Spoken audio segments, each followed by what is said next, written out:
இப்ப வந்து நம்ம நிகழ்ச்சிக்குள்ள போவோம். இப்ப பேச்சாற்றல் அப்படிங்கிறது ஏன் முக்கியம்? இப்ப உங்களுக்கு நிறைய டிப்ஸ் நான் சொல்ல போறேன். பேச்சாற்றலை வளர்த்துக் கொள்வதற்கு. இதையெல்லாம் பார்க்கும் பொழுது நம்ம மனசுல தோணும். ஒருத்தருக்கு நாம கல்வியை பத்தி சொல்றோம். கல்வியை பத்தி சொல்லி இப்படி படிப்பா, அப்படி படிப்பான்னு சொல்றோம். இப்படி சொல்றதுனால அவர் தான் சம்பாதிக்க போறாரு. நமக்கு அதுல எந்த லாபமும் கிடையாது. இப்படி சொல்றதுனால அவர் நல்லா சம்பாதிக்க போறாரு. இல்ல அவர் தான் வேலை வாய்ப்பை பெற போறாரு. அப்ப அவருக்கு நன்மை ஏற்படுத்த நம்ம இவ்வளவு சிரத்தை எடுத்து சொல்லணுமா? ஏன் ஒரு வார்த்தையில சொல்லிட்டு போயிடக்கூடாதா? இவ்வளவு சிரத்தை எடுத்து சொல்லணுமா? அப்படிங்கிற எண்ணம் வந்து நான் ஒவ்வொரு பாயிண்ட் சொல்றப்பயும் நமக்கு மனசுல தோணும். என் நண்பர்களோட பல பேர் கேட்டிருக்காங்க. அது ஏன் இவ்வளவு சிரமப்பட்டு சொல்லணுமா? இதுல வந்து அவங்களுக்கு தானே நன்மை. அவங்க தானே ஆர்வப்படணும். அவங்க தானே முன் வரணும். அப்படிங்கிற மாதிரி வந்து எண்ணம் நமக்கு இருக்கும்.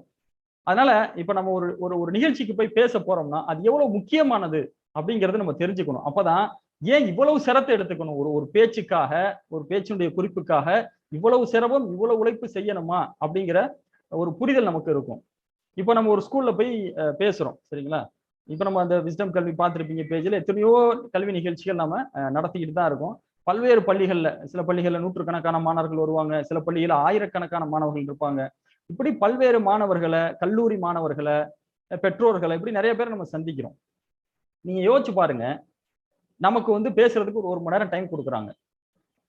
9ஆம் கிளாஸ், 10ஆம் class, 11, 11th standard, 12th standard பசங்க நம்ம முன்னாடி உட்கார்ந்து இருக்கிறாங்க. நமக்கு இது பிரசன்ட். ஆனா இந்த பசங்கள்லாம் யாரு? நீ யோசிச்சு பாருங்க. எதிர்காலத்துல ஒழுங்கா படிச்சா நல்ல நிலைமைக்கு வரக்கூடியவர்கள், அல்லது அவர்களுக்கு முறையான வழிகாட்டுதல் இல்லைன்னு சொன்னா அவங்கெல்லாம் வந்து போதை வஸ்து போன்ற விஷயங்களுக்கு அடிமையாகக்கூடியவர்களா மாறிடுவாங்க. வீணான விஷயங்கள்ல ஈடுபடக்கூடியவர்களா மாறிடுறாங்க. இல்லைன்னா இந்த காதல் கத்திரிக்கான அதுல போய் வாழ்க்கையை தொலைக்கக்கூடியவர்களா மாறிடுறாங்க. ஒழுக்கக்கேடான விஷயங்கள்ல போயிடுறாங்க. அப்ப நீங்க வந்து ஒரு சமூகத்தை சந்திக்கிறீங்க. எப்ப சந்திக்கிறீங்கன்னா, இவர்கள் எல்லாம் கெட்டு போறதுக்கு முன்னாடி சந்திக்கிறீங்க. இவர்கள் எல்லாம் வீணா போறதுக்கு முன்னாடி சந்திக்கிறீங்க.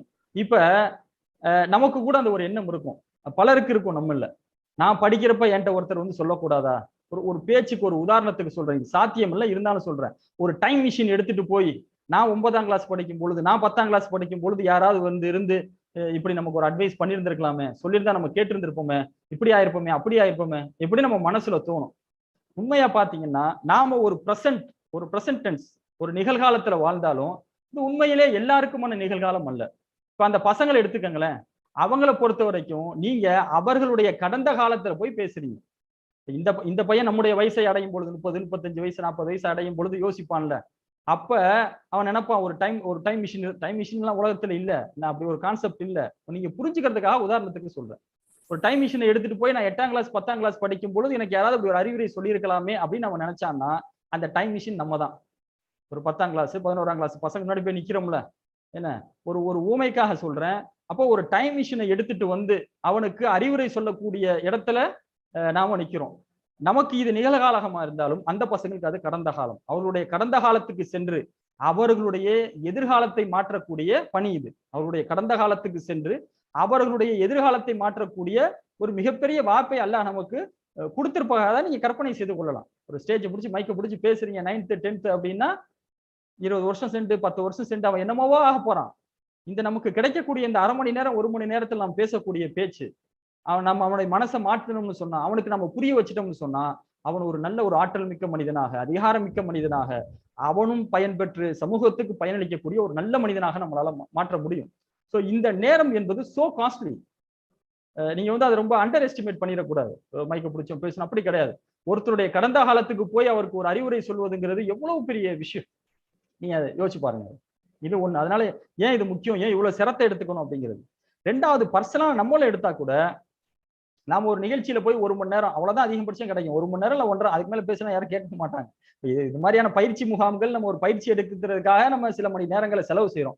அதுவும் இங்க வந்திருக்கக்கூடிய பெரும்பாலானவர்கள் வந்து மெச்சூர்ட் பீப்புள், ஓரளவுக்கு நல்லா அறிந்தவர்கள், தெரிந்தவர்கள். ஒரு 2 மணி நேரம் 3 மணி நேரம்னா கூட அதை இருந்து கற்பதற்கு ஆர்வம் உள்ளவர். அந்த பசங்க சின்ன சின்ன பசங்களா இருப்பாங்க, அவங்களுக்கு அவ்வளவு இருக்காது. அதனால 1 மணி நேரம் கொடுக்குறாங்கன்னா இந்த 1 மணி நேர பேச்சுக்கு நம்ம 2 நைட் டிராவல் பண்ணணும். இப்ப நீங்க வந்து தென்காசியில பேசணும்னீங்கன்னா இங்க காலையில இருந்து ஒரு நைட் டிராவல், அங்க ஒரு ஸ்பீச், மறுபடியும் ஒரு நைட் டிராவல். இப்ப 2 இரவு நம்ம பயணம் செய்ய வேண்டியது இருக்கும். என்ன அந்த அதே மாதிரி அங்க நார்மலா ஒரு இடத்துக்கு போறோம், நம்முடைய இயற்கை உபாதைகள், இப்படி பல விஷயங்கள் இருக்கும். அப்போ அந்த 1 மணி நேரம் பேசுவதற்காக நாம நம்ம வாழ்க்கையில எவ்வளவு நேரத்தை செலவு செய்வோம்னா ஏறக்குறைய 30-40 மணி நேரத்தை நம்ம செலவு செய்வோம். அப்ப நம்முடைய உழைப்பு இருக்கின்றது அந்த மக்களுக்கு பயனுள்ளதா இருக்கும். அப்ப அந்த 1 மணி நேரம்ங்கிறது எவ்வளவு ஒரு அழகாக எவ்வளவு சிறப்பான ஒரு பேச்சாக நம்முடைய பேச்சு இருக்க வேண்டும் அப்படிங்கிறது வந்து நீங்க புரிஞ்சுக்கங்க. நம்முடைய உழைப்பு, நம்முடைய பொருளாதார இழப்பு அதெல்லாம் 2வது.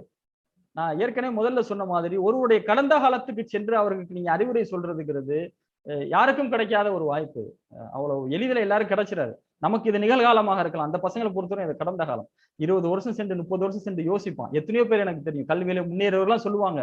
அந்த நண்பர், அந்த சகோதரர், இவங்க எனக்கு வந்து அறிவுரை சொன்னாங்க. எத்தனையோ பேர் ஒரு நிகழ்ச்சிக்காக செல்லும் பொழுது நம்ம பார்க்கிறோம், சந்திக்கிறோம், பேசும் பொழுது அடுக்கடுக்காக சொல்லுவாங்க. எங்க மாமா, மச்சான், எங்க ஃப்ரெண்டு, அப்பா, இப்படி நிறைய சொல்லுவாங்க. இவர்கள் வந்து சொன்னாங்க, இவங்க தான் என்ன போய் இந்த ஸ்கூல்ல சேர்த்து விட்டாங்க, இவங்க தான் என்ன படிக்க சொன்னாங்க, இல்லைன்னா என் நிலைமை என்ன இருக்குமோ சொல்லவே முடியாது, அது ஒரு சின்ன சான்ஸ் தான், அது ஒரு சின்ன வாய்ப்பு தான், எனக்கு இன்ட்ரெஸ்டே இல்லை அப்படின்னு எத்தனையோ பேர் சொல்லி நான் கேட்டிருக்கேன். அப்ப அப்படிப்பட்ட ஒரு வாய்ப்பை அந்த மாணவர்களுக்கு அல்லாஹ் ஏற்படுத்தி கொடுத்திருக்கின்றான். அப்ப நம்முடைய பொறுப்பும் கடமையும் அவனுடைய கடந்த காலத்துக்கு சென்று அவனுக்கு சொல்வதில் இருக்கு அப்படிங்கறத முதல்ல புரிஞ்சுக்கோங்க. அடுத்து உரையில வந்து நிறைய டைப்ஸ் இருக்கு. எதுகை மோனையோட ஒரு ஸ்டேஜ்ல பேசுறது, இந்த மாதிரி நிறைய வகைகள் இருக்கு. இப்ப நாம இங்க பாக்குறது என்ன அப்படின்னாக்க, பேச்சாற்றல் அப்படின்னு நீங்க நினைச்சீங்கன்னா ஒரு மைக்கை பிடிச்சி அப்படியே ஒரு 1/2 மணி நேரம் பேசினாருன்னா பேச்சு எங்க போகுதுன்னே தெரியாது. அப்படியே நமக்கு ஒரு பெரிய ஆனந்தமா இருக்கும், ஒரு மகிழ்ச்சியா இருக்கும். அவருடைய அந்த எதுகை மோனை வார்த்தை விளையாட்டுகள் எல்லாம் அப்படியே கேட்க ஒரு மாதிரி இருக்கும். அந்த மாதிரியான பேச்சாளர்கள், அந்த அந்த டைப் ஆஃப் பேச்சாளர்களை உருவாக்குவதற்கான நிகழ்ச்சி அல்லது நம்முடைய நோக்கம். பேச்சாளர்கள் பல வகையினர் இருக்காங்க. இந்த நிகழ்ச்சியின் நோக்கம் என்னன்னா சிந்தனை மாற்றத்தை ஏற்படுத்தக்கூடியது. நம்முடைய பேச்சு என்னவாக இருக்க வேண்டும் என்றால் அந்த மாணவர்களுக்கு, பெற்றோர்களுக்கு சிந்தனை மாற்றத்தை ஏற்படுத்தக்கூடியதாக இருக்க வேண்டும், உளவியல் மாற்றத்தை ஏற்படுத்தக்கூடியதாக இருக்க வேண்டும். கல்வியின் மூலியமாக சாதிக்க முடியும். ஏன்னா அந்த அவநம்பிக்கை இருக்குல்ல, நம்ம படிச்சுட்டு எல்லாரும் சும்மா தானே இருக்கிறாங்க, படிச்சுட்டு யாரு என்ன, பெரும்பாலும் கண்ணுக்கு படுறதெல்லாம் படிச்சுட்டு இன்ஜினியரிங் படிச்சுட்டு 8000 ரூபாய்க்கு வேலை செய்யக்கூடியவர்கள், இன்ஜினியரிங் படிச்சுட்டு எலக்ட்ரீஷியன் வேலை செய்யக்கூடியவர்கள், இன்ஜினியரிங் படிச்சுட்டு மாவு மில்ல வேலை செய்யக்கூடியவர்கள், இதெல்லாம் கண்ணுக்கு தெரியறதுனால அவனுக்கு ஒரு இதை பற்றி ஒரு நம்பிக்கை கூட கிடையாது. அப்ப சிந்தனை மாற்றத்தை ஏற்படுத்தக்கூடிய பேச்சுக்களாகவும், உளவியல் ரீதியான மாற்றத்தை ஏற்படுத்தக்கூடிய பேச்சுக்களாகவும், அவங்களுடைய மைண்ட் செட்டை மாற்றக்கூடிய பேச்சுக்கள். இது ஒரு டைப் ஆஃப் பேச்சு. இதுக்கு வந்து நீங்க ஒரு பெரிய பேச்சாளராக எதுகை மோனையோட அப்படி போட்டு ஒரு பெரிய பேச்சாளர்கள் அவசியம் இல்லை. இப்ப நாம எப்படி நமக்குள்ள உரையாடி கொள்வோமோ, நாம எப்படி நமக்குள்ள பேசிக்கொள்வோம், ஒரு பெரிய தூய தமிழ்ல பேசணும் அவசியம் இல்லை. உங்களுக்கு தெரிந்த தமிழ், ஆங்கிலம் நீங்க கலந்து கூட பேசலாம். உங்களுக்கு தெரிந்த மொழியில தெரிந்த வார்த்தைகளை கொண்டே பேசலாம். இங்க எது பிரைமரியா இருக்குன்னா கண்டென்ட், நாம் சொல்லக்கூடிய செய்தி. அந்த செய்தியை அவன் பார்க்கும் பொழுது அவன் உள்ளத்தில் ஏற்படக்கூடிய சிந்தனை மாற்றம், உளவியல் மாற்றம், அவனுடைய மைண்ட் செட்டை நம்ம மாற்றுவதன் மூலியமாக அவனை கல்வியின் பக்கம் ஈர்க்கும் பொழுது அவன் படிச்சு என்ன பண்ணிடுறான், அவனுடைய வாழ்க்கையினுடைய விவரத்தை அவன் அடைந்து கொள்கின்றான். அப்ப இந்த பயிற்சி என்பது எதுக்குன்னா, கேட்கக்கூடியவர்கள், டார்கெட் ஆடியன்ஸ், அவங்களுக்கு சிந்தனை மாற்றத்தை ஏற்படுத்த வேண்டும், அவர்களுக்கு உளவியல் மாற்றத்தை ஏற்படுத்த வேண்டும். அது சார்ந்த பயிற்சி தான். ஏன்னா பேச்சுல பல வகைகள் இருக்கு. விவாதம்ங்கிறது அதுவும் ஒரு பேச்சு தான். இப்படி நிறைய கேள்விகளுக்கு பதில் சொல்வது இப்படிங்கிற மாதிரி நிறைய டைப் ஆஃப் ஸ்பீச் இருக்கு. வாய்ப்பு கிடைச்சா ஒவ்வொரு டைப் அதை எப்படி கத்துக்கிறதுங்கிற நம்ம பின்னாடி பார்ப்போம். இப்ப நாம பேசக்கூடியது இதுதான். சரிங்களா? இதுதான் இதற்கான முன்னுரை. இப்ப ஒரு டிப்ஸா வந்து நம்ம போகலாம். ஃபர்ஸ்ட் போல் ஸ்டார்ட் பண்ணுங்க. இப்போ ஒரு சின்ன போல் வரும். அது அப்பப்ப நடுவுல நமக்கு ஒரு சில கேள்விகள் உங்களுக்கு கேட்போம். உங்களுடைய பதில வந்து நீங்க என்ன பண்ணுங்க, அது வந்து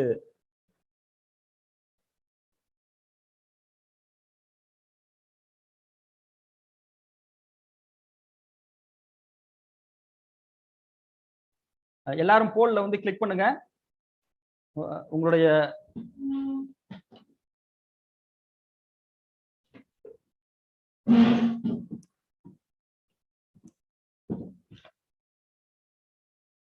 அல்ஹம்துலில்லாஹ் ஏறக்குறைய 40 பேர் கிட்ட இருக்கும். ஆனா 29 பேர் தான் வந்து பதில் அளிச்சிருக்கீங்க.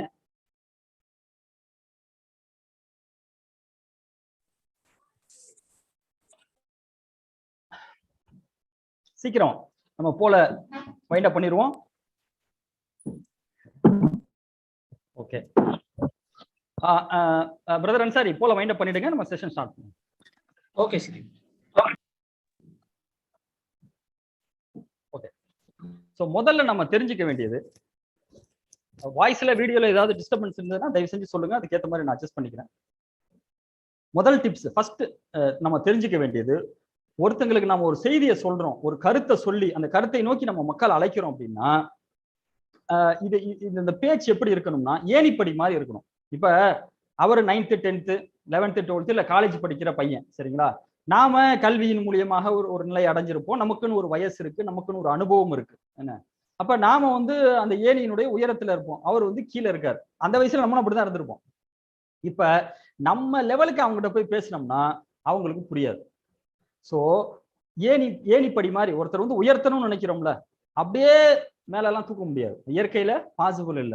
அப்போ ஒரு ஏணிப்படி மாதிரி ஒரு ஸ்டேஜா அடுத்த ஸ்டெப்பா கொண்டு போய் தான் மேல கொண்டு போகணும். இது பொதுவா எல்லாரும் சொல்றதுதான். பேச்சுல இது ரொம்ப ரொம்ப முக்கியம்.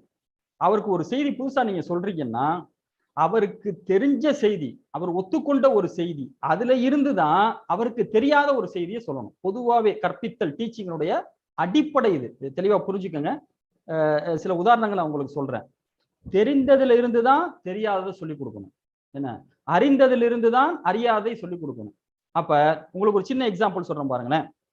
குரான்ல 21வது அத்தியாயம் 22வது வசனம். அதுல அல்லாஹ் என்ன சொல்றான் அப்படின்னா, ஒருவேளை பல கடவுள்கள் இருந்திருந்தா, நம்ம படைத்த இறைவன் ஒருத்தன் தான், பட் ஒருவேளை ஒரு பேச்சுக்கு நிறைய இருந்தா இந்த வானம் பூமி இருக்கா இல்லையா, இதெல்லாம் இதனுடைய ஒழுங்கு சீர்கெட்டு போயிடும். ஏன்னா இப்ப நம்ம பாக்குறோம்ல, இப்ப நம்ம பாக்குறோம் ஒரு ரோட்ல நம்ம போறோம், ஒரு நம்முடைய இங்க ஒரு கார் இருக்கு, அங்க ஒரு கார் இருக்கு, இதுக்குள்ள நம்ம போகணும்னா நம்ம எவ்வளவு டிராபிக் ரூல்ஸை வந்து நம்ம ஃபாலோ பண்ண வேண்டியது இருக்கு. அது நம்ம வந்து கஷ்டப்பட்டு பிடிச்சி டிரைவ் பண்ணா கூட 2-3 ஆக்சிடென்ட் நடந்து போயிருது.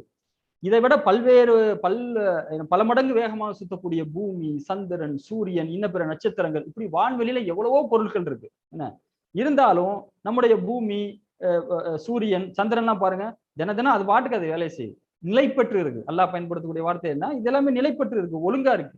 இப்படி இருக்கிறதுல இருந்தே தெரியுது நிச்சயமா இதை இயக்கக்கூடியவன் ஒருத்தர் இருப்பான். அப்ப நமக்கு தெரிஞ்ச விஷயம் என்னது, ஒரு விஷயம் இயங்கணும் அப்படின்னா இயக்குறதுன்னு ஒருத்தர் இருக்கணும், இருந்தாதானே இயங்கணும். அப்ப நீ என்ன பாரு, வானத்தை பாரு, பூமியை பாரு, இது கண்ணு முன்னாடி பாக்குறது விசிபிள், நமக்கு நோன். இந்த நோன்ல இருந்து அல்லாஹ் என்ன சொல்றான், அன்னோன்.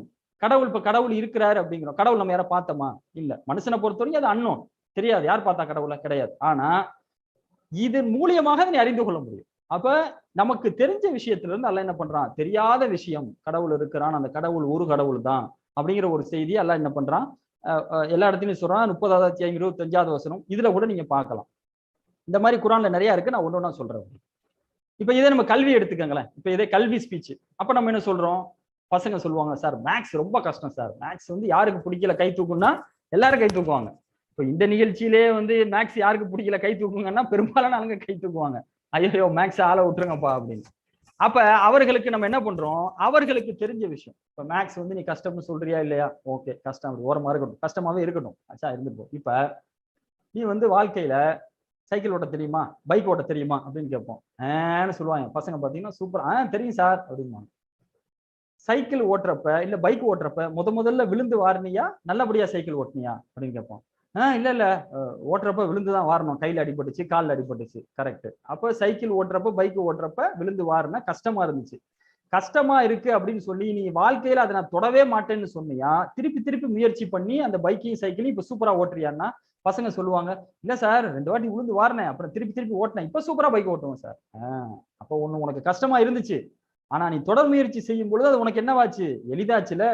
கணக்கும் அப்படிதான், பார்க்க கஷ்டமா இருக்கும், தொடர்ந்து முயற்சி பண்ணுப்பா, தொடர்ந்து படிப்பா. அப்படி படிக்கும் பொழுது என்ன ஆகும், உனக்கு வந்து அது வந்து புரிந்து கொள்ளக்கூடிய ஒரு அம்சமாக மாறிடும். அப்ப அவனுக்கு தெரிஞ்ச விஷயத்த சொல்லி அவன் நம்பாத, அவன் ஏற்றுக்கொள்ளாத, கணக்குனா கஷ்டம், அதான் சொன்ன மாதிரி இப்ப இந்த நிகழ்ச்சியில வந்து கணக்கு யாருக்கு பிடிக்காதுங்கன்னா கை தூக்கிடுவீங்க, எல்லாருக்கும் பெரும்பாலான சகோதரர்கள் கை தூக்கிடுவோம். அப்ப அவனுக்கு பிடிக்காத, அவன் ஒத்துக்கொள்ளாத, அவன் ஏற்றுக்கொள்ளாத, அவனால் வெறுக்கப்பட்ட ஒரு விஷயத்த நம்மால சாதிக்க முடியும். இது செஞ்சா இப்ப நிகழ்ச்சியில பேசும் பொழுது நான் சொல்லுவேன், உன்னால பைக் ஓட்ட முடியும்னா உன்னால இன்டகிரேஷன் போட முடியும், உன்னால சைக்கிள் ஓட்ட முடியும்னா உன்னால டிஃபரன்சியேஷன் போட முடியும், அந்த கஷ்டத்தை உன்னால சமாளிக்க முடியும்னா இந்த கஷ்டத்தை சமாளிச்சா வந்துட போகுது. சோ தொடர் பயிற்சி, நீ பைக் ஓட்டுறதுக்கு என்னென்னலாம் பண்ண, சேம் அதை கணக்குக்கு பண்ணு, சரியா போயிடும். தொடர் பயிற்சி, தொடர் முயற்சி, விடாமுயற்சி, எத்தனை வாட்டி விழுந்து வாரினாலும் சரி, அந்த கஷ்டத்தை கஷ்டமாவே நினைக்கிறது இல்ல. ஏன்னா கையில அடிபட்டிருக்கும், பேண்டைடு ஒட்டிக்கிட்டு சைக்கிள் ஓட்டுற, பேண்டைடு ஒட்டிக்கிட்டு பைக் ஓட்டுற, பைக் ரிப்பேர் ஆயிரும் விழுந்து, அதை ரிப்பேர் பண்ணி திருப்பி ஓட்டுற, இப்படி இவ்வளவு செஞ்சேல அதே இதுக்கும் செஞ்சேன்னா அதை விட நீ என்ன பண்ணலாம், நிறைய மதிப்பெண் எடுக்கலாம்னு சொல்லலாம். அப்ப தெரிஞ்சதுல இருந்து தெரியாததை நம்ம சொல்லிக் கொடுப்பது. இன்னொன்னு சொல்லலாம், இப்ப வந்து மனுஷன் வந்து நீ இறந்த பிறகு உயிர்ப்பிக்கப்படுவை அப்படின்னா நம்ப மாட்டான். செத்து மண்ணோடி மண்ணா போனதுக்கு அப்புறம் என்ன யார் உயிர்ப்பிப்பா, இது அன்னோன். சொல்றேன், இறந்த பிறகு நீ உயிர்ப்பிக்கப்படுவாய், நீ செஞ்ச நன்மை தீமைகளுக்காக கணக்கு கேட்கப்படுவாய் அப்படின்னா இது அன்னோன். யார் போய் பார்த்தா? இது இல்ல, இது அன்னோன். இதுக்கு அல்லாஹ் எப்படி சொல்றான்னோன்னா, இப்ப நீ இறந்து போயிட்ட, இறந்து போனதுக்கு அப்புறமா மண்ணோடு மண்ணா போனா என்னை யாரு உயிர்ப்பிப்பான்னு கேட்கிறீல. இப்ப உன்னைய முதல்ல படைக்கிறது கஷ்டமா, திருப்பி படைக்கிறது கஷ்டமா? இப்போ லெட்ஸ் சே 100 வருஷத்துக்கு முன்னாடி நீ இந்தியா இல்ல, யுவர் நாட் தேர். அப்ப வந்து இறைவன் உன்னை படைக்கிறான், படைச்சான்ல. இது வந்து நோன்.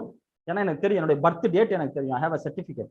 என்ன, நான் பிறந்தது எனக்கு தெரியும். இன்னும் நிறைய பிள்ளைங்க பாத்தீங்கன்னாக்கா போட்டோ இருக்கும், பிறக்கிற அன்னைக்கு போட்டோ, அடுத்த நாள் போட்டோ. அப்ப அது வந்து விசிபிள், ஏன்னா கண்ணுக்கு முன்னாடி தெரிஞ்சது. அப்ப கண்ணுக்கு முன்னாடி தெரிஞ்சதை வச்சு கண்ணுக்கு தெரியாதது எப்ப பொதுவா முதல்ல படைக்கிறதா கஷ்டம். இப்ப நீங்க ஒரு விஷயத்த டிராஃப்ட் டைப் அடிக்கிறீங்கல்ல, அதை ஃபர்ஸ்ட் கண்டென்ட் தான் கஷ்டம். அதை எடுத்து முடிச்சு பிரிண்ட் அவுட் எடுத்துட்டு அதை போய் ஜெராக்ஸ் 100 ஜெராக்ஸ் எடுத்துட்டு வந்துடும். ஜெராக்ஸ் பாத்தீங்கன்னா காசும் அப்படிதான், ஜாப் டைப்பிங் பாங்க, டைப் பண்றதுக்கு ஒரு பேஜுக்கு 15-20 ரூபா வாங்குவாங்க. ஜெராக்ஸ் அது பிரிண்ட் எடுத்துட்டு வெளியே வந்ததுக்கு அப்புறம் ஜெராக்ஸுக்கு அதுக்கான காசு வந்து 2 ரூபா 3 ரூபா தான் வாங்குவாங்க. பொதுவாகவே வந்து பாத்தீங்கன்னா ஜெராக்ஸ் எடுக்கிறது ஈஸி. அப்போ ஒண்ணு இல்லாம வந்து உன்னைய படைக்கிறப்ப ஒண்ணு இல்லாம தான் உன்னை படைச்சேன். என்ன, இதே மாதிரி நீ ஒண்ணு இல்லாம திருப்பி படைக்க முடியாதா? ஆமா முடியும்.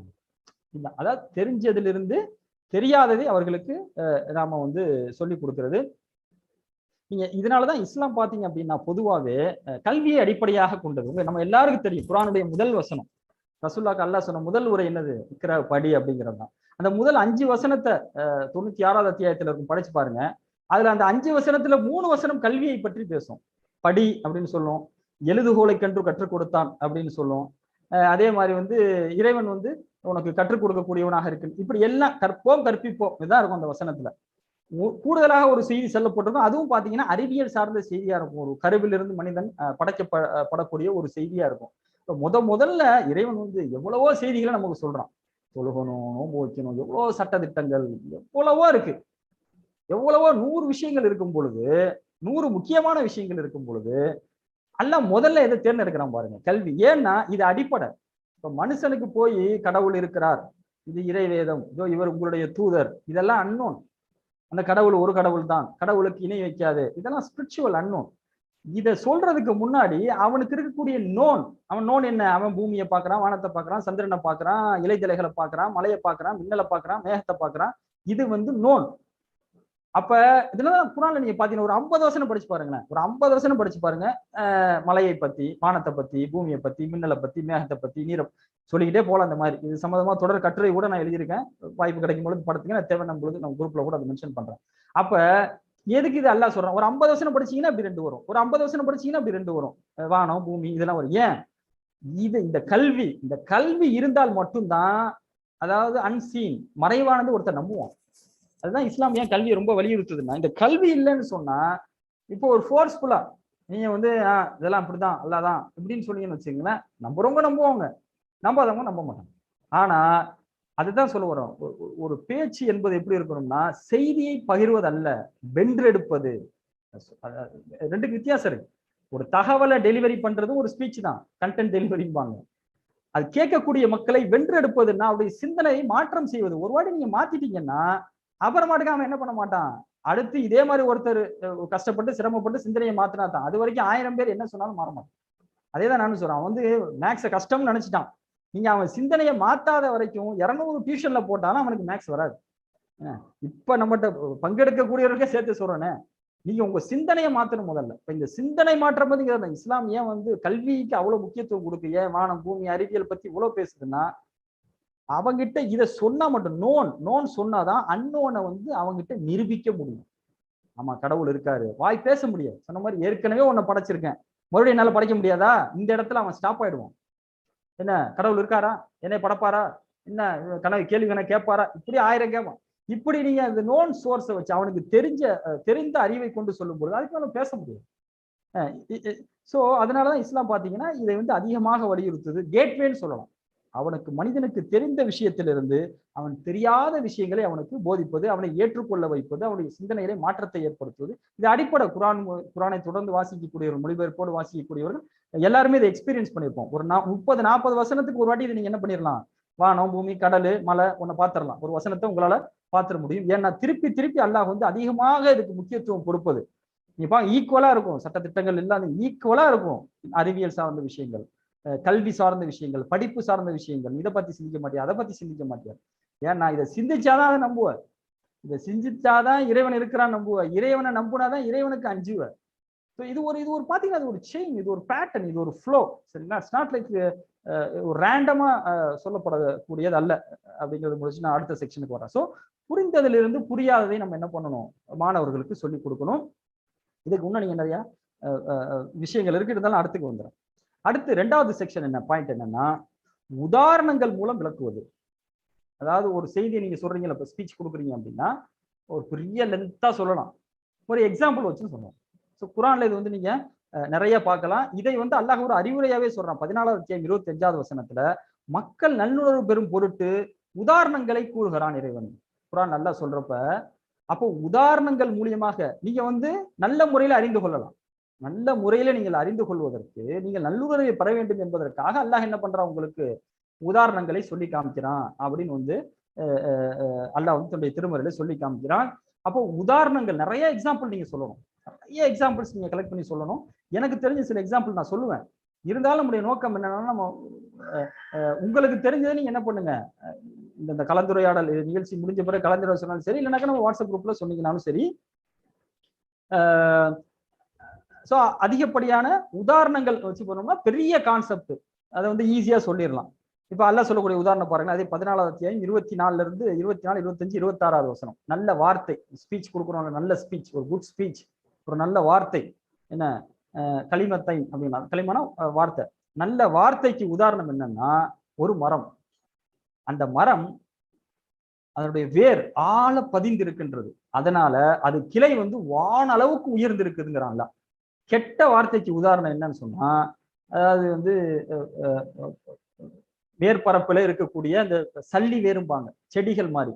அது ஈஸியா புடுங்கி எரிஞ்சிடலாம். சரிங்களா? இப்ப இந்த இடத்துல எல்லாம் என்ன சொல்றான்னா, ஒரு உதாரணத்தை சொல்றான். நீங்க எவ்வளவு தூரம் டீப்பா ஸ்டடி பண்றீங்களோ, ஆழமாக படிக்கின்றீர்களோ, அவ்வளவு தூரம் நீங்க உயரலாம். அதன் வேர்கள் ஆழ பதிகின்றது. நீங்க எவ்வளவு டீப்பா போறீங்களோ அதனுடைய கிளைகள் வானத்தை தொடுது பாருங்க. பார்க்க ரெண்டு முரணா தெரியும் நமக்கு. ஆக்சுவலா இது ரெண்டும் ஒரு முரணாக தெரியக்கூடிய ஒரு செய்தி மாதிரி உங்களுக்கு இருக்கும். ஆனா எவ்வளவு தூரம் நீங்க கீழே இறங்கி படிக்கிறீங்களோ, அந்த வேர் எவ்வளவு தூரம் கீழே இறங்குதோ அதனுடைய கிளைகள் அவ்வளவு தூரம் உயரும். அழகா எல்லாம் சொல்றேன் பாருங்க. அது நான் ஒரு நடைமுறை எக்ஸாம்பிள் சொல்றேன். ஆனா இந்த சல்லி வேர் அப்படிம்பாங்க, அது பூமியுடைய மேற்பரப்புல இருக்கக்கூடிய சின்ன சின்ன செடிகள். அது வேர் பாத்தீங்கன்னா 1/2 அடி 3/4 அடிக்கு இருக்கும். அது பிடுங்கி எரிஞ்சிடலாம். அது ஒரு பெரிய இது இல்லை. ஆனா வேற ஆழ பதிந்து இருக்கக்கூடிய துணியோ மரங்கள், அதை உங்களால கையை வச்சுலாம் புடுங்க முடியாது. பெரிய ரம்பம் வச்சா எடுத்தாலும் அது வேற எடுக்கிறதுக்குன்னே ரொம்ப சிரமப்படும். நீங்க என்ன அப்ப ஒரு உதாரணம் அல்ல சொல்றேன். கல்விக்கு நம்ம சொல்லலாம். எதுவுமே நீங்க டீப்பா ஸ்டடி பண்ணீங்கன்னா, ஹார்ட் ஒர்க் போட்டு படிச்சீங்கன்னா, எவ்வளவு தூரம் நீங்க கஷ்டப்படுறீங்களோ, கஷ்டப்பட்டு படிச்சீங்கன்னா அவ்வளவு தூரம் நீங்க உயரலாம். ஒரு ஒரு ஒரு பழமொழி கூட சொல்லுவாங்கல்ல, அதாவது கஷ்டப்படுற வயசுல ஓய்வெடுத்தா ஓய்வெடுக்கிற வயசுல கஷ்டப்படணும் அப்படின்னு. அந்த மாதிரி நீ எவ்வளவு டீப்பா படிக்கிறியோ, இப்ப சொல்லுவோம், நீ வந்து அந்த கோர்ஸ் எடுத்து படி, இந்த கோர்ஸ் எடுத்து படி. அதெல்லாம் இல்லை. பசங்க எப்படி இருக்காங்கன்னா, நான் அந்த கல்வி தளத்துல இருக்கனால சொல்றேன். சித்திக் சார் ஜாப் வேணும். சரிப்பா, என்ன படிச்சிருக்க, என்ன ஏது வரும், அதெல்லாம் எனக்கு இது தெரியாதுமாங்க. பொதுவாக சொல்லிட்டு வாட்ஸ்அப்ல வந்து ரெஸ்யூம் அனுப்புவாங்க. தப்பு இல்லை. பசங்க எக்ஸ்பெக்டேஷன் பாருங்க, நான் எல்லாரையும் சொல்லலை. அவங்க எக்ஸ்பெக்டேஷன் எப்படி இருக்குன்னா, அதே வாட்ஸ்அப்ல ஆஃபர் லெட்டர் இன்னொரு பிடிஎஃப் அனுப்பிச்சிடணும், அவ்வளவுதான். தம்பி இந்த ஸ்கில் செட் டெவலப் பண்ணிக்க, அதெல்லாம் என்னால முடியாது. இன்டர்வியூ அட்டன் பண்ணணும், ஜாப் சர்ச் பண்ணணும், இன்டர்வியூ அட்டன் பண்ணணும், அதெல்லாம் நீங்க பாத்துங்க. பசங்களோட எண்ணம், நான் வந்து வாட்ஸ்அப்ல உனக்கு ரெஸ்யூம் அனுப்பிச்சா எனக்கு வாட்ஸ்அப்ல நீ ஆஃபர் லெட்டரே கொடுத்துடணும். உங்க இன்ஃபுளுன்ஸை யூஸ் பண்ணுங்க. இன்ஃபுளுன்ஸ் என்னத்தை யூஸ் பண்றது, அது நடைமுறை சாத்தியம் இல்லை. இருந்தாலும் சொல்ல வர்றேன். ஆனா கஷ்டப்படணும். கஷ்டப்பட்டா மட்டும்தான், எவ்வளவு தூரம் நம்ம கஷ்டப்பட்டு போறோம் அவ்வளவு தூரம் வாழ்க்கையில உயர முடியும். ஒரு அழகான ஒரு உதாரணத்தை எல்லாம் வந்து நமக்கு என்ன பண்றான், சொல்லி கொடுக்குறான். இந்த மாதிரி எத்தனை பேர் கஷ்டப்பட்டாங்க உதாரணத்துல எடுத்து சொல்லணும். கஷ்டப்படுறாங்க. ஏன்னா அல்ல சொன்ன மாதிரிதான், 2 செடி பார்க்க உனக்கு ரெண்டுமே வந்து ஒரு தாவரம் மாதிரி இருக்கலாம், ரெண்டுமே பிளான்ட் தான். ஆனா அதனுடைய வேரை பொறுத்து அதனுடைய உயரம், அது உயரம் அடைகிறது. ஏன்னா இப்ப பாருங்க, இன்ஜினியரிங் ஸ்டடீஸ்ன்னு சொல்லுவோம். இன்ஜினியரிங் படிச்சுட்டு 8,000 ரூபாய்க்கு வேலை செய்யறவங்க எனக்கு தெரியும். இன்ஜினியரிங் படிச்சுட்டு சென்னையில 3 லட்சம் ரூபாய் வேலை வாங்கி போறவங்க தெரியும். விஸ்டம் கல்வியில எத்தனையோ சகோதரர்கள் இருக்காங்க. எல்லா 1 லட்சம் 2 லட்சம் 3 லட்சம் சம்பளம் வாங்க எல்லாம் இன்ஜினியரிங் படிச்சவங்க. என்ன வித்தியாசம்? இப்ப அது அல்லாஹ் சொல்ற வித்தியாசம் தான். ரெண்டும் தாவரம் தான், ரெண்டும் பிளான்ட் தான். அது விலங்கு இல்லை, ரெண்டும் பிளான்ட் தான். ஆனா அதனுடைய வேர், படிப்பு, உழைப்பு அவ்வளவு டீப்பா படிச்சிருக்குன்னா அவ்வளவு சம்பளம் வாங்குறான். எனக்கு என்ன 7ஆம் படிச்சா அதனால அப்படி இருக்கு. படிப்பை ஒழுங்கா படிச்சா எல்லாரும் முன்னேறலாம். படிப்பை உருப்படியா படிக்காதனாலதான் 8,000 ரூபாய் சம்பளம். இப்போ இன்ஜினியரிங் கோர்ஸ் பேத்திட்டு பாத்துருக்கீங்களா? இன்ஜினியரிங் வச்சு கிண்டல் பண்றது, இன்ஜினியரிங் வச்சு மீம்ஸ் போடுறது. ஒழுங்கா படிச்சா எவ்வளவு ஓப்பனிங்ஸ் இருக்கு, எவ்வளவு ஆப்பர்ச்சுனிட்டிஸ் இருக்கு. யாருக்கு இருக்கு? யாருக்கு இருக்கு? சொன்ன மாதிரி அவ்வளவு டீப்பா படிச்சேன்னா இருக்கு. அந்த உசரத்தை நீ அடையலாம், முடியாதுன்னு கிடையாது, யாராலையும் அடைய முடியும். ஆனா அவ்வளவு டீப்பா போதா அவனுடைய வேர், ஆழ்மையா அந்த வேர் போச்சுன்னா கண்டிப்பா ஒன்னாலையும் முடியும் அப்படிங்கிற இந்த செய்தி எல்லாம் சொல்றோம். இன்னொரு எக்ஸாம்பிள் கூட சொல்றேன். நிறைய இருக்கு எக்ஸாம்பிள். இன்னொரு சொல்றேன். 2264 வசனத்துல இப்ப வந்து நிறைய பேர் தர்மம் கொடுக்குறாங்க. தர்மம் கொடுத்துட்டு அதை என்ன பண்றாங்க? சொல்லி காமிச்சிடுறாங்க. சொல்லி காமிக்கும் பொழுது அதை வந்து அழிஞ்சு போயிருன்றான் அல்ல. இது ஒரு வார்த்தை தான். இருந்தாலும் அவங்களுக்கு எப்படி புரிய வைக்கிறான் பாருங்க. அல்லாஹ் நீ செய்யற செயல் வந்து உனக்கு எந்த பயனையும் தராது அப்படிங்கிறதுக்கு வந்து அல்லாஹ் எப்படி புரிய வைக்கிறான் பாருங்க. ஏன்னா ஒருத்தன் கஷ்டப்பட்டு தன்னுடைய காசு எடுத்து கொடுக்குறான். அது அல்லாஹ்க்காக கொடுத்தா அவனுக்கு நன்மை கிடைக்கும். கொடுத்துட்டு அவனை சொல்லி காட்டுறது, குத்தி காட்டுறது அப்படின்னா நன்மை கிடைக்காது. இது வாயில சொல்றது ஒரு பக்கம் இருக்கட்டும், வாயில சொன்னாலும் ஓகே, சில பேருக்கு புரியாது. ஆனா அல்லாஹ் அதை எக்ஸாம்பிள் எடுத்து சொல்றான்னா, ஒரு பாறை மேல மண்ணு படிஞ்சிருக்குப்பா, நீ கஷ்டப்பட்டு அதுல விவசாயம் பண்ற, விதைய போடுற, ஏதோ ஒன்று போடுற, அழகா செடி கொடி எல்லாம் வந்துருச்சு, உனக்கான விளைச்சல் ரெடியா இருக்கு ஆச்சா. இப்போ இப்படியே இருந்தா பிரச்சனை இல்லை. இதுல திடீர்னு மழை பெய்யுது. மழை பெஞ்சா அந்த வழுக்கு பாறையில என்ன மிஞ்சும்? வழுக்கு பாறை தான் மிஞ்சும். உன்னுடைய உழைப்பு எல்லாமே நாசமா போயிடும். அல்லாஹ் அழகா சொல்றான் பாருங்க. இப்ப இதை நம்ம விசுவலைஸ் பண்ணும் பொழுது ஆஹா ஒண்ணுமே கிடைக்காது நமக்கு அப்படின்னு நமக்கு ஒரு ஃபீல் வரும். அந்த மாதிரி தான் நீ வந்து ஒரு தர்மத்தை செஞ்சேன்னா சொல்லி காட்டாது. தர்மத்தை செஞ்சு அல்லாஹ்காண்டி விட்டேன்னா உனக்கு கிடைச்சிடும். சொல்லி காமிச்சேன்னா அந்த வழுக்கு பாறையில மழை பெஞ்சதுக்கு அப்புறம் அந்த வழுக்கு மார்க்க எப்படி சும்மா பல ஆயிடுமோ அதே மாதிரி உனக்கு ஒரு நன்மையும் கிடைக்காது அப்படின்னு நல்லா என்ன பண்றான், உதாரணத்தை சொல்லி காமிக்கிறான். ஸோ இந்த மாதிரி நிறைய உதாரணங்கள் வந்து குரான்ல வந்து நீங்க அடுக்கடுக்காக பார்க்கலாம். இதனுடைய கன்க்ளூஷன் என்ன அப்படின்னாக்க, அப்ப நாம நம்முடைய ஸ்பீச் வந்து ஒரு சிறந்த பேச்சாக, சிந்தனை மாற்றத்தை ஏற்படுத்தக்கூடிய ஒரு பேச்சு, சரிங்களா? இப்ப அந்த மாதிரி ஒரு பேச்சா இருக்கணும் அப்படின்னா அதிகமாக உதாரணங்கள் சொல்லுங்க, எக்ஸாம்பிள்ஸ் நிறைய சொல்லுங்க. எக்ஸாம்பிள் சொல்லி புரிய வைங்க. நான் சொன்ன மாதிரி எக்ஸாம்பிள் சொல்லி புரிய வைக்கிறது குரான் நமக்கு கற்றுக் கொடுக்கக்கூடிய ஒரு வழிமுறை. அல்லாஹ் சொல்லக்கூடியது, அல்லாஹ் கையாளக்கூடியது, அல்லாஹுடைய தூதர் கையாண்டது. நிறைய ஹதீஸ்லாம் இருக்கு, நான் அப்புறமா சொல்றேன். இந்த மாதிரி நிறைய விஷயங்களை வந்து இஸ்லாம் வந்து ஒரு வழிகாட்டுதலை வந்து நமக்கு சொல்லுது. அதனால உதாரணங்கள், எக்ஸாம்பிள்ஸ் நிறைய எடுத்துங்க. ஒரு ஸ்பீச் அப்படின்னாலே ஒரு கருத்தை நீங்க சொல்றீங்கன்னா இந்த கருத்தை வந்து ஒரு உதாரணத்தை கொண்டு எவ்வளவு தெளிவாக விளக்க முடியும். ஏன்னா நேரத்தை சுருக்கமா எடுத்துக்கிட்டு ரொம்ப சிம்பிளா நம்ம என்ன பண்ணிடலாம், அதை விளக்கி சொல்லிடலாம், சரிங்களா? இப்ப அடுத்த போல் அன்சாரி லான்ச் பண்ணுங்க. அடுத்த போல் வரும், இதுல வந்து உங்களுடைய பதில்களை சொல்லுங்க. அப்பப்ப நம்முடைய பேச்சுக்கு நடுவில் இப்படி ஒரு போல்ஸ் வரும், பார்த்துட்டு என்ன பண்ணுங்க, ரிப்ளை பண்ணுங்க.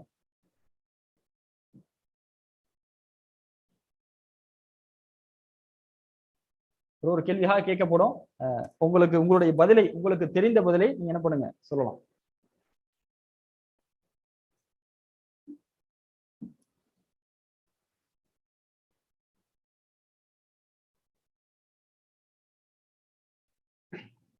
பிரதர் சித்திக் 25 பேர் ரிப்ளை பண்ணியிருக்காங்க, பதில் அளிச்சிருக்காங்க. எனக்கு நம்ம 45 பேர் இருக்கோம். எல்லாரும் பதில் அளிக்க முன்வாங்க. 30 பேர் 35 பேர் 40 பேரை தொட்டுருச்சுன்னா நம்ம போல என் பண்ணிடுவோம். இப்படி கேள்விகள் கேட்கப்படும், பதில் சொல்லுங்க. வந்து நீங்க வந்து தொடர்ச்சியா ஆக்டிவா இருக்கிறீங்களா, எல்லாருமே பங்கு பெற்று இருக்கக்கூடிய எல்லாருமே வந்து ஆக்டிவா இருக்கீங்களா அப்படின்னு பாக்குறதுக்காக தான். பார்ட்டிசிபேட் கொஞ்சம் போல் பண்ணுங்க. 34 தான் வந்திருக்கு. ஆமா, 80% தான் வந்து ஆக்டிவா நீங்க எங்கேஜ் ஆயிருக்கீங்க. ஓகே ஓகே, என்ன ஆன்சரா இருந்தாலும் பரவாயில்ல, சும்மா ஜஸ்ட் இது பண்றது, ஜஸ்ட் ரெஸ்பாண்ட் பதிலை சொல்வதற்கு தான். இந்த கேள்வி போல்ஸ் கூட ஏன் வச்சோம் அப்படிங்கிறத கடைசியில சொல்லுவேன். ஓகேவா? I think it is sufficient. நீங்க போல எண்ட் பண்ணிடலாம். அன்சாரி போல எண்ட் பண்ணிடலாம். ஓகே, எண்ட் பண்ணிடலாம். அடுத்து ரொம்ப மிக முக்கியமானது, பிரதர் சாரி டு இன்டரப்ட். புதுசா நிறைய பேர் வந்திருக்காங்க, அவங்கள்ட்டையும் சொல்லிடுறேன். உங்க நேம், ஒரிஜினல் நேம் வந்து ரீநேம் பண்ணிக்கோங்க. ஏன்னா ஹானர், ரெட்மி இந்த மாதிரி நேம்ஸ் இருக்குல்ல, அது சேஞ்ச் பண்ணிக்கோங்க. ஏன்னா உங்களை நான் கூப்பிடும் பொழுது சகோதரர் ரெட்மி அவர்களே ஏதோ கேள்வி கேட்டீங்களே அப்படின்னா வந்து உங்களுக்கு மனசு சங்கடமா இருக்கும். சரிங்களா? ஸோ பேரு சரியான முறையில அந்த நேமுக்கு ரைட் ஹேண்ட் சைட்ல பாத்தீங்கன்னா அந்த ஆப்ஷன் இருக்கும். ஜஸ்ட் கிளிக் பண்ணீங்கன்னா ரீநேம் கொடுக்கும். அந்த ரீநேமை கொடுத்துருங்க, அவ்வளவுதான். உங்களோட நேமுக்கு ரைட் ஹேண்ட் சைட்லயே ஆப்ஷன் இருக்கும், 3 டாட் அந்த மாதிரி ஆப்ஷன் இருக்கும். அதை ஜஸ்ட் ரீநேம் கொடுத்துருங்க, அவ்வளவு. அடுத்து 3வது என்னன்னா, முதல்ல சொன்னது புரிந்ததிலிருந்து புரியாதது சொல்ல போகணும். சரிங்களா? அது ஒண்ணு. புரிந்ததிலிருந்து அறிந்ததிலிருந்து அறியாது, ஏணிப்படி மாதிரி கொண்டு போகணும். அடுத்து புரிஞ்சிருச்சா? இப்ப அடுத்து ஒண்ணு சொல்றேன் பாரு. இங்க இருந்து புரிஞ்சிருச்சா? இப்படி அப்படியே கையை பிடிச்சி கூட்டிட்டு போற மாதிரி கூட்டிட்டு போய், இப்ப புரியுதா, ஒழுங்கா படிச்சா மேல வருவா, கரெக்டா அப்படின்னு அவனுக்கு நீங்க செய்தியே சொல்லணும். இது ஒண்ணு. அப்புறம் 2வது சொன்னது வந்து உதாரணங்கள், நிறைய உதாரணங்களை சொல்லி அவங்களுக்கு எக்ஸாம்பிள் நீங்க கொடுக்கலாம். 3வது என்ன அப்படின்னாக்க, ஆதாரங்கள், டேட்டா பாயிண்ட்ஸ், இது மூலியமாக நம்ம விளக்குவது. இதுவும் மக்கள் மத்தியில வந்து நம்ம என்னதான் ஒரு கதை எவ்வளவு பெருசா லென்த்தா சொன்னாலும் சரி, டேட்டா பாயிண்டோட அடிச்சு சொன்னீங்கன்னா அது வந்து மாறவே மாறாது. எப்பவுமே அது மாறாதுன்னு சொல்லலாம். இப்போ உதாரணத்துக்கு நம்ம சமுதாயத்தோட இலையை எடுத்து சொல்றீங்கன்னா, சச்சார் கமிட்டி அதனுடைய எவ்வளவு தரவுகள் இருக்கு. சரிங்களா? அது எல்லாம் ஆல்ரெடி ஆன்லைன்ல அவைலபிள் தான், நீங்க பாத்துக்கிட்டீங்க. நீங்க தேவையான கூட கேளுங்க, நான் உங்களுக்கு அது அந்த டேட்டாஸ் எல்லாம் தர. எந்த அளவுக்கு வந்து எல்லா சமூக மக்களையும் விட நம்ம வந்து கல்வியில எவ்வளவு பின்தங்கி இருக்கோம், ஏன் இந்த பணிகள் நம்ம செய்யணும், இதனால வந்து என்னென்ன மாதிரியான துன்பங்கள் வந்து நம்ம சமூகம் சந்திக்கின்றது, இப்ப இதெல்லாம் நீங்க ஒரு டேட்டா பாயிண்ட்ஸோடு எடுத்து சொல்லும் பொழுது அது அவர்களை வந்து அதிகமாக இருக்கும். இப்ப உதாரணத்துக்கு மக்களுக்கு இருக்கக்கூடிய ஒரு நெகட்டிவ் தாட்ஸ் என்னன்னாக்கா, நான் வந்து ஒரு அரசு பள்ளியில படிக்கிறேன், அரசு பள்ளியில படிச்சா என்னால எப்படி முன்னேற முடியும், நம்ம வந்து அவங்களை கல்வியை நோக்கி அழைக்கிறோம் அப்படின்னா அதுல அவங்களுக்கு 1008 கேள்விகள் இருக்கும். ஒரு கருத்தை நீங்க சொல்றீங்கன்னா, கல்வின்னு மட்டும் இல்ல, எந்த கருத்து, ஒரு மார்க்க ரீதியான ஒரு கருத்தை நீங்க சொன்னாலும் சரி, ஏன்னா ஒரு புதுசா அவர்கள் சிந்தனையை மாற்றக்கூடிய அளவுக்கு ஒரு கருத்தை நீங்க சொல்றீங்க அப்படின்னா அவங்களுக்கு அது நிறைய கேள்விகள் இருக்கும். 1008 கேள்வி இருக்குன்னா புதுசா ஒரு செய்தி சொல்றீங்கல்ல. இப்ப இந்த கேள்விகளுக்கு நீங்க விளக்கம் கொடுக்கும். இப்ப நான் வந்து அரசு பள்ளி மாணவராக இருக்கேன். இப்ப நான் ஒரு கவர்மெண்ட் ஸ்கூல்ல படிக்கிறேன், எனக்கு வந்து ப்ராப்பரா டீச்சிங் இல்லை. இப்ப நான் எப்படி மேல வர்றதுன்னா டேட்டா எடுத்து போடணும். இப்ப நான் கவர்மெண்ட் ஸ்கூல்ல தான் படிச்சேன். கார்பரேஷன் ஸ்கூலும்பாங்க, அது கவர்மெண்ட் ஸ்கூலை விட வேற லெவல்ல இருக்குன்னு வச்சுக்கோங்களேன். கார்பரேஷன் ஸ்கூலும்பாங்க சென்னையில. என்ன, என்னுடைய சகோதரர் வந்து அரசு பள்ளியில தான் படிச்சாரு. இப்படி டேட்டாவை சொல்றோம், அவர் அரசு பள்ளியில படிச்சாரு, இவர் அரசு பள்ளியில படிச்சாரு, நீ இப்ப படிச்சுட்டு அப்படி அவ்வளவு வந்து ஒரு உயரத்துல இருக்காது அப்படின்னு சொல்லும் பொழுது அது அவர்களை வந்து ஒரு பிடிச்சி உட்கார வைக்கும். அப்ப கவர்மெண்ட் ஸ்கூல்ல படிச்சா கூட வரலாம், பொய் இல்லப்பா அப்படின்னு நம்ம சொல்லுவோம். அதே மாதிரி சில பேருக்கு நான் ஏழ்மையா இருக்கேன், ஏழையா இருக்கேன், இந்த ஏழையா இருக்கிற என்னதான் முடியும், படிப்புனா காசு எங்கிட்ட எங்க இருக்கு, லட்சக்கணக்கில் காசு, லட்சக்கணக்கில் கொடுங்க, அப்படிலாம் கிடையாதுப்பா. என்ன, அதாவது ஸ்காலர்ஷிப்பை பத்தி சொல்ல வேணாம், பெரும்பாலான படிப்புகளுக்கு முதல்ல காசே கிடையாது. படிச்சா காசே பெருசா தேவையில்லை. 1000 ரூபாய், 2000 ரூபாய், 5000 ரூபாய், 10000 ரூபாய் தேவைப்படும்.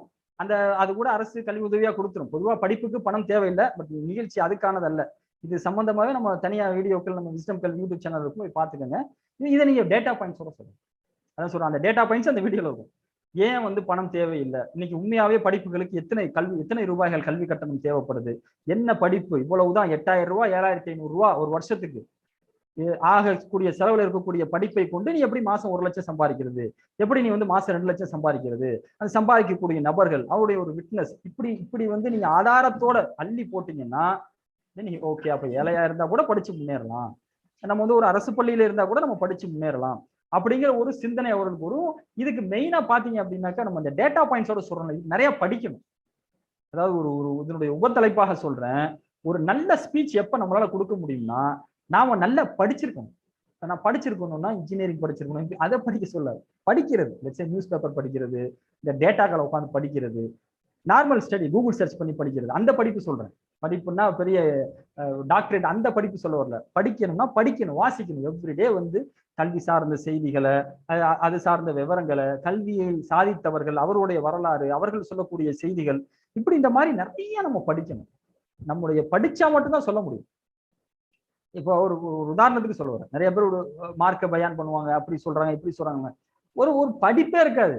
ஒரே அந்த மொத்தமா ஒரு 5 ஹதீஸ் இருக்கும், இல்லைன்னா 4 அதே டெம்ப்ளேட்டு 10 வருஷத்துக்கு முன்னாடி என்ன கேட்டீங்களோ அதே தான். புதுசா அவர் எதையும் படிச்சிருக்க மாட்டாரு, அதெல்லாம் ஏற்கனவே படிச்சு கிடிச்சு அழகா பக்காவா ஒரு ஜெராக்ஸ் போட்டு கையில கொடுத்துருப்பாங்க, ஸ்பைரல் பிரைனிங் போட்டு, அதையே எடுத்து வாசிக்கிறது. அதுக்கு மேல எக்ஸ்ட்ரா ஒன்று வாசிக்கிறது இல்லை, அது கீழேயும் வாசிக்கிறது. It doesn't make any sense. ஒரு செய்தியை சொல்றீங்க, அதை மக்கள் புரிஞ்சுக்கிறாங்கன்னா புரிஞ்சுக்கிட்டாங்கன்னு அர்த்தம். திருப்பி அதே போய் அந்த செய்தியை சொல்லிட்டு இருக்கீங்கன்னா, ஸோ நம்ம நிறைய படிக்கணும். படிச்சுக்கிட்டு நீங்க அதே அதே ஒரே ஹதீஸ் ஒரே குரானை செஞ்சு வச்சு அப்படியே ஓட்டிட்டு இருந்தீங்கன்னா nobody going to listen you. உங்களால எதையுமே எந்த மாற்றத்தையும் உங்களால கொண்டுட்டு வந்துட முடியாது. படிக்கணும், நிறைய படிக்கணும். என்ன படிச்சு அந்த செய்திகளை எடுத்து சொல்ல நிறைய படிக்கணும். நிறைய குரான் வசனத்தை படிச்சீங்கன்னா திருப்பி 100 வாட்டி படிக்கணும். புது புது செய்திகளை உங்களால சொல்ல முடியும். ஹதீஸ் படிச்சீங்கன்னா திருப்பி படிக்கணும். எல்லா ஹதீஸையும் எடுத்து படிக்கணும். படிச்சீங்கன்னா உங்களால பேச முடியும். படிச்சீங்கன்னா பதில் சொல்ல முடியும். படிச்சீங்கன்னா சிந்தனை மாற்றத்தை ஏற்படுத்த முடியும். அது இல்லாம சும்மா வாய்க்கு வந்த மாதிரி திட்டிக்கிட்டு அப்படி இப்படி பண்ணியா வேஸ்ட். யாருக்கு 10 காசு புண்ணியம் கிடையாது. ஸோ ஸ்டடி, படிப்பு. நீங்க வந்து தெரிஞ்சுக்கணும், விவரத்தை தெரிஞ்சுக்கணும். பயிற்சி அதுக்கான புத்தகங்கள் இருக்கும், படிக்கலாம். இல்லைனாக்கா நிறைய ஆன்லைன்ல இது சம்மந்தப்பட்ட எவ்வளவு பேர் கல்வியில சாதிச்சவங்க பேட்டி கொடுத்துருப்பாங்க. தினம் தினம் கல்வி செய்திகள் வருது. இந்த மாதிரி நிறைய விஷயங்கள். இப்ப நம்முடைய விஸ்டம் கல்வி சார்பாக கூட எத்தனையோ கட்டுரைகள் வெளியிடுறோம். கல்வி சார்ந்து, கல்வி விழிப்புணர்வு சார்ந்து, கல்வி வழிகாட்டுதல் சார்ந்து, நாட்டு நடப்பை எல்லாம் சேர்த்து கல்வி எந்த அளவுக்கு மக்களுக்கு பயனுள்ள, இப்படி you have to read it. நம்ம விஸ்டம் கல்வி இல்லை எங்கேயுமே இல்லை, just keep on reading it. எவ்வளவு அதிகமாக படிக்கிறீங்களோ அவ்வளவு அழகான அளவு சிறப்பான ஒரு விஷயத்தை உங்களால சொல்ல முடியும். வாசிப்பு இல்லை என்று சொன்னால், ஒரு நல்ல வாசிப்பு, அதிகமான வாசிப்பு இல்லைன்னு சொன்னா ஒரு நல்ல பேச்சு வந்து வராது அப்படிங்கிறத தெரிஞ்சுக்கணும். இது ஒண்ணு. அடுத்த இதுக்கு வர்றேன், இது ரொம்ப ரொம்ப முக்கியமானது. அடுத்த ஸ்பீச் 3வது விஷயம் என்ன அப்படின்னாக்க, கதைகளை சொல்லி வரலாற்று நிகழ்வுகளை சொல்லி அவருக்கு ஒரு விஷயத்த விளங்க வைக்கிறது. சரிங்களா? இப்ப அதான் சொல்லல, அன்னோன் ரசூல்லா வந்து ரொம்ப கஷ்டப்பட்டாங்க மக்காவில் இருக்கும் பொழுது. மக்களுக்கு நன்மையை தான் சொன்னாங்க, பட் இருந்தாலும் அது அவங்க ஏத்துக்காம ரசூல்லா ரொம்ப சிரமப்படுத்தினாங்க, துன்பப்படுத்தினாங்க. இப்போ அவங்களுக்கு அல்ல என்ன தெரியுமா சொல்றான், ஒரு ஹிஸ்டரியை தான் சொல்றோம். என்னன்னா, இப்போ உன்னை கஷ்டப்படுத்துறான்ல, துன்பப்படுத்துறான்ல, இது ரொம்ப நாளைக்கு இருக்காது. கண்டிப்பா இதுல வந்து நீ இந்த இந்த இந்த சிரமத்தில இருந்து, இந்த சித்திரவதையிலிருந்து, இந்த அடக்குமுறையிலிருந்து நீ ஒரு நாள் வந்து நிச்சயமாக நீ மேம்பட்டு வருவ அப்படிங்கிறான்ல. இது ஏத்துக்க முடியுமா இருக்கா? Future tense. சரி, ஹை அல்லாஹ் சொல்றான், தட்ஸ் ஃபைன். ஆனா அல்லாஹ் அதுக்கு என்ன உங்களுக்கு ஒரு இன்புட் கொடுக்குறானா, அந்த மன மாற்றத்தை, அந்த உறுதியை எங்க எப்படி ஏற்படுத்துறான்னு பாத்தீங்கன்னா, வரலாறு. ஃபிரோன், இவனோட பெரிய அநியாயக்காரன் ஃபிரோன், அவனை அழிக்கலையா? அது மாதிரி வந்து இப்ராஹிம் அலைஹிஸ்ஸலாம் வாழும் பொழுது அந்த அந்த நாட்டுடைய மன்னன், இப்படி ஆது சமூகம். இப்ப இவர்களை விட வலிமை உள்ளவர்கள் எல்லாம் வந்து இன்னைக்கு வரலாறை படிச்சு பார்த்தோம்னு சொன்னா காண போயிட்டாங்க. இவர்களை விட அதிக அதிக ஆற்றல் மிக்கவர்கள், வல்லமை வாய்ந்தவர்கள், சக்தி வாய்ந்தவர்கள் இன்னைக்கு இருக்கிறாங்களா? இல்ல. அப்ப அவன் 100 காண போச்சுன்னா 101 காணாதானே போகும். சர்வ வல்லமை என்பது இறைவன் தான் வச்சிருக்கிறான், யார் யாருக்கு இறைவன் கொடுத்தது கிடையாது. அப்ப நம்ம வரலாறு, அப்போ பல்வேறு வரலாற்று நிகழ்வுகளை அல்லாஹ் என்ன பண்றான் வந்து நமக்கு சுட்டி காட்டுறான். சுட்டி காட்டிட்டு என்ன சொல்றான், எதிர்காலத்துல என்ன நடக்குங்கிறத நீ கணிச்சுக்கலாம். உனக்கு அந்த கான்ஃபிடன்ட் வரும். அவ்வளவுதானே, போட்டு நம்மளை மொத்தமா முடிச்சு விட்டுருவாங்க எவ்வளவு இருக்கு. இவனை விட சக்தி படைத்த வரலாறு. அப்ப வரலாறு எடுத்து அல்லாஹ் காட்டுறான். அப்ப அறிந்ததிலிருந்து அறியாததை நம்ம விளங்கிக்கிறோம். இவனோட வலிமை மிக்கவனா இருந்தா ஃபிரௌன், இப்ப இருக்கானா? இல்ல. இப்ப இருக்கானா? இப்ப என்ன ஒரு முதுமையில இறந்து போயில்ல, ஆளா இருக்கும் போல அந்த அந்த அந்த சித்தாந்தமும் அழிந்து போச்சு. என்ன, நான் தான் கடவுள், எனக்கு தான் எல்லாமே, எல்லாம் ஒரு சர்வாதிகாரம், அது எல்லாமே அழிஞ்சு போச்சு. இப்படி இவ்வளவு வலிமை உள்ளவர்கள் எல்லாம் அழிந்து போகும் பொழுது வேற மனிதனை சித்திரவதை செய்யக்கூடிய எவனுமே அழிஞ்சுதான் போகும். இது இயற்கையாக நீங்க எடுக்கக்கூடிய ஒரு முடிவு, ஒரு டிசிஷன் மேக்கிங். எதுல இருந்து எடுக்கிறோம்? ஒரு ஃபேக்ட், ஒரு வரலாற்று நிகழ்வு, கண்கூடா பல வரலாற்று விஷயங்கள்ல பதிவு செய்யப்பட்ட ஒரு நிகழ்வு. இதை நம்ம பார்க்கலாம். நீங்க ஒரு ஜெர்மனி எடுத்துக்கங்க, ஹிட்லரோட ஒரு பெரிய பவர்ஃபுல்லானவர் இருக்க முடியுமா? ஒரு வீடியோ, ஹிட்லர் வந்து பாராளுமன்றத்துல பேசுவார், அவ்வளவு நாடுகளை பட்டியலிடுவார். அவ்வளவு நாடுகளை பட்டியலிட்டு எல்லா நாடுமே வந்து நம்முடைய எதுக்கையில வரும், ஆஹா ஊகெல்லாம் பேசினவர், அவ்வளவு பெரிய ராணுவத்தை கட்டமைச்சார், எங்க போனார் அவரு? அதனால இந்த வரலாற்று நிகழ்வு, அப்ப அந்த வரலாற்று நிகழ்வு நம்ம சொல்லும் பொழுது ஒரு நம்பிக்கை வரும், ஒரு மனமாற்றம் வரும். ஓகே, சிந்தனை மாற்றம் வரும். ஓகே அப்படின்னு அவங்க உற்சாகத்தோட படிப்பாங்க. ஏன்னா இதுவும் சில நேரத்தில் என்ன பண்ணுது, மாணவர்களை அப்படியே வந்து ஆமா என்னத்தை படிச்சு என்னத்தை பண்ண, என்னதான் நம்ம படிச்சு மேலதான் நம்மள ஒண்ணு இல்லாம ஆக்கிடும், அப்படிலாம் கிடையாது. சரிங்களா? சோ இந்த ஒரு இதை வந்து அவர்களுக்கு கொடுக்கும். ஒரு கல்வி ரீதியாக சொல்லணும்னு சொன்னா, இப்ப நமக்கு சமகால வரலாற்று யூதர்கள் எடுத்துக்கோங்க. ஜெர்மனியில எந்த அளவிற்கு வந்து அவர்கள் கொடுமைப்படுத்தப்பட்டார்கள், அந்த இனத்தையே அழிக்கக்கூடிய அளவிற்கான எல்லா வேலைகளும் செய்யப்பட்டு லட்சக்கணக்கான மக்கள் வந்து கொல்லப்பட்டு, அவ்வளவு யூதர்கள் வந்து அவ்வளவு ரொம்ப இல்ல, ரொம்ப பெருசாலாம் நீங்க யோசிக்க வேணாம், ஒரு 70-80 ஆண்டுகள் அவ்வளவுதான். ஆனால் இன்றைக்கு அவங்க வந்து உலகத்துல சக்தி மிக்க சமூகமாக இருக்கிறாங்கன்னா எது யோசிச்சு பாருங்க. பாப்புலேஷன் சொல்லாமா, எண்ணிக்கையில கூட இருக்கார்களா? உலக அளவுல இல்லைங்க, இவங்க யூதர்கள் தாங்க வந்து நம்பர் அதிக எண்ணிக்கையில ஒரு 250 கோடி பேர் யூதர்கள் இருக்காங்க, அப்படி சொல்ல முடியுமா? அவர்களுக்கு ஒரு நாடே கிடையாது ரொம்ப காலமா. எதனால வந்து இன்னைக்கு வந்து அவர்கள் வந்து சக்தி உள்ளவர்களா இருக்கிறாங்க? அவருடைய அறிவு, தொழில்நுட்பம், அந்த அறிவை என்ன பண்றாங்க, அதை வந்து அவங்க பயன்படுத்துறாங்க. தன்னுடைய இனத்திலிருந்து வரக்கூடிய ஒவ்வொருத்தரையுமே கல்வியில, தொழில்நுட்பத்துல ஒரு மிகப்பெரிய இடத்துல அவங்க என்ன பண்றாங்க, கல்வியை புகுத்துறாங்க. எல்லாரையுமே கல்விமானா மாத்துறாங்க. இப்படி எல்லாரையுமே கல்விமானா மாத்தும் பொழுது 100 கோடி, 200 கோடி, 300 கோடி, இப்படி கோடி கோடியா இருக்கக்கூடிய சமூகங்களை விட சக்தி மிக்க வலுவான சமூகமாக இருக்க முடியுது. உலகத்தையே ஒரு வகையில அவங்க என்ன பண்றாங்க, எல்லா இடத்துலையும் அவர் தான் ஒரு பிரைம் மினிஸ்டரா இருக்கணும், எல்லா இடத்துலையும் சொல்ல முடியாது. ஒரு சும்மா ஒரு பேச்சுக்காக தான் நான் சொன்னேன், சரிங்களா? இப்ப நல்ல ஒரு ஒரு உலகத்திலே ஒரு வலிமை மிக்க அவர்களால் இருக்க முடியுது அப்படின்னா இந்த கல்வி, அவருடைய கல்வி அப்படிங்கிறது இது ஒரு வரலாற்று நிகழ்வு சொல்லலாம். அதாவது வந்து ஒண்ணுமில்ல, அவ்வளவுதான், அடிச்சு துரத்தி விட்டாரு, ஹிட்லரை அடிச்சு பத்தி விட்டாரு, லட்சக்கணக்கான மக்களை இது பண்ணி காலி பண்ணிட்டாரு, அவ்வளவுதான் இருந்த அந்த சமூகம் கூட இன்னைக்கு வலிமையா இருக்குன்னா அது காரணம் கல்விதான், சரிங்களா? சோ இது ஒரு வரலாற்று நிகழ்வுன்னு சொல்லலாம்.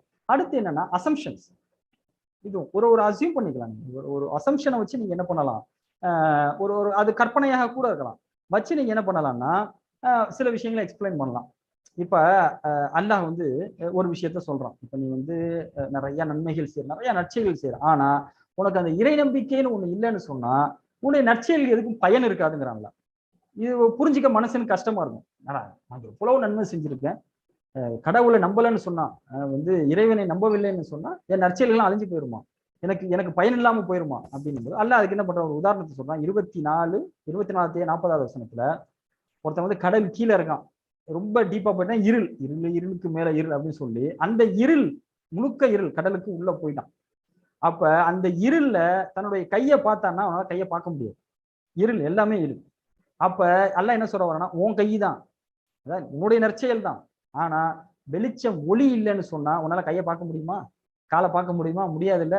எல்லாம் இருந்தாலும் ஒளின்னு ஒண்ணு இருந்தாதான் உன்னை பார்க்க முடியும், அனுபவிக்க முடியும். இப்ப ஒரு பேச்சுக்கு சொல்றேன், உலகத்துல சூரியன் இல்லை, இருட்டா இருக்கு, ஏன்னா பெரிய மாளிகை இருந்தேன்னா எதுவுமே செய்ய முடியாது. கார் ஓட்ட முடியுமா, என்ன ஏசி ஆன் பண்ண முடியுமா, பவர் ஜெனரேட் பண்ண முடியுமா, எதையுமே பண்ண முடியாது. அப்ப எல்லாமே இருக்கலாம், ஆனா உனக்கு அந்த ஒளி என்று ஒன்று இல்லைன்னு சொன்னா உன்னால எதுவும் செய்ய முடியாது. அப்ப அந்த மாதிரிதான் அல்லாஹ் என்ன சொல்றான்னா, உன் கை தான், உன் காலு தான், ஆனா உன் கையை கூட உன்னால பார்க்க முடியாது, ஏன்னா அவ்வளவு இருட்டு, முழுக்க இருட்டு, வெளிச்சமே இல்லாத ஒரு இருட்டு பார்க்க. அப்ப உனக்கு வெளிச்சம் தேவை, ஒளி தேவை. அந்த மாதிரி எல்லாத்துக்குமே இறை நம்பிக்கை என்பது ஒரு ஒளி அடிப்படை. அந்த ஒளி இருந்தா மட்டும்தான் நீங்க இப்ப நான் பேசுறேன், லைட் இருக்கிறதுனாலதான் என் முகம் உங்களுக்கு தெரியும், எல்லாமே என்ன. அதனால வெளிச்சம் அப்படிங்கிறது வந்து ரொம்ப ஒரு ஒரு அடிப்படையான விஷயம். அப்ப ஒரு உதாரணத்தோட சொல்றேன் பாருங்க, ஏன்னா இவனுக்கு ஒரு கேள்வி வருது, அது எப்படி என்னுடைய நற்செயல் நான் கஷ்டப்பட்டு செஞ்சது ஒரு இறை நம்பிக்கை இல்லைங்கிறதுக்காக அது எப்படி அழிஞ்சு போகும்னா, உன் கை தான், உன்னால பார்க்க முடியுமா, முடியாது. வெளிச்சம் இல்லைன்னா ஏதாவது செய்ய முடியுமா, முடியாது. அப்படிங்கிறத அல்ல ஒரு உதாரணமாக சொல்கின்றான். அடுத்த விஷயம் என்னன்னா, ரொம்ப ஒரு முக்கியமான விஷயம். இதுக்கு முன்னாடி நம்ம ஒரு போல் பார்த்துருவோம். அடுத்த ஒரு போல் லான்ச் பண்ணுங்க. இது பார்த்துட்டு நம்ம மகரிப் தொழுகைக்கு போயிடுவோம், சரிங்களா? போயிட்டு தொழுதுட்டு வந்து நம்ம அடுத்தடுத்த செஷனை கண்டினியூ பண்ணுவோம். So we have enough time. இது வந்து பார்த்தீங்கன்னா டெக்ஸ்ட். ஸோ நீங்கள் சும்மா டைப் பண்ணலாம். உங்களுடைய இதுக்கு முன்னாடி பார்த்தது வந்து மல்டிபிள் ஆப்ஷன்ஸ்.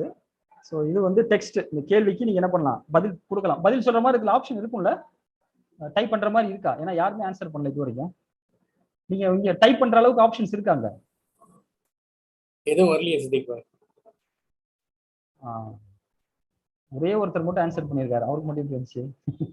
வரலையே எனக்கு. ஓகே, 11 பேர் ஆன்சர் பண்ணிருக்காங்க. அந்த மேல டைப் பண்ணுங்க, லைன்ல டைப் பண்ணாம மேல டைப் பண்ணுங்க. ஓகே,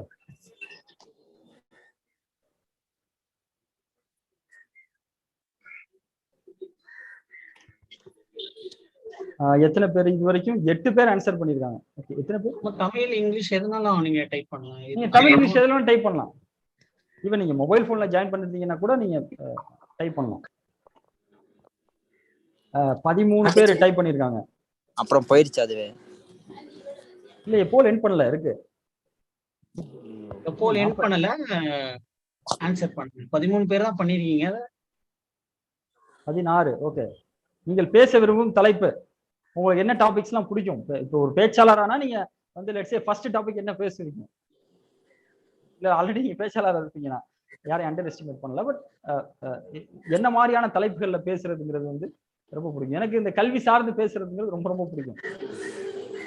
ஒரே தலைப்பை 100 வாட்டி பேச சொன்னா கூட பேசுவேன்.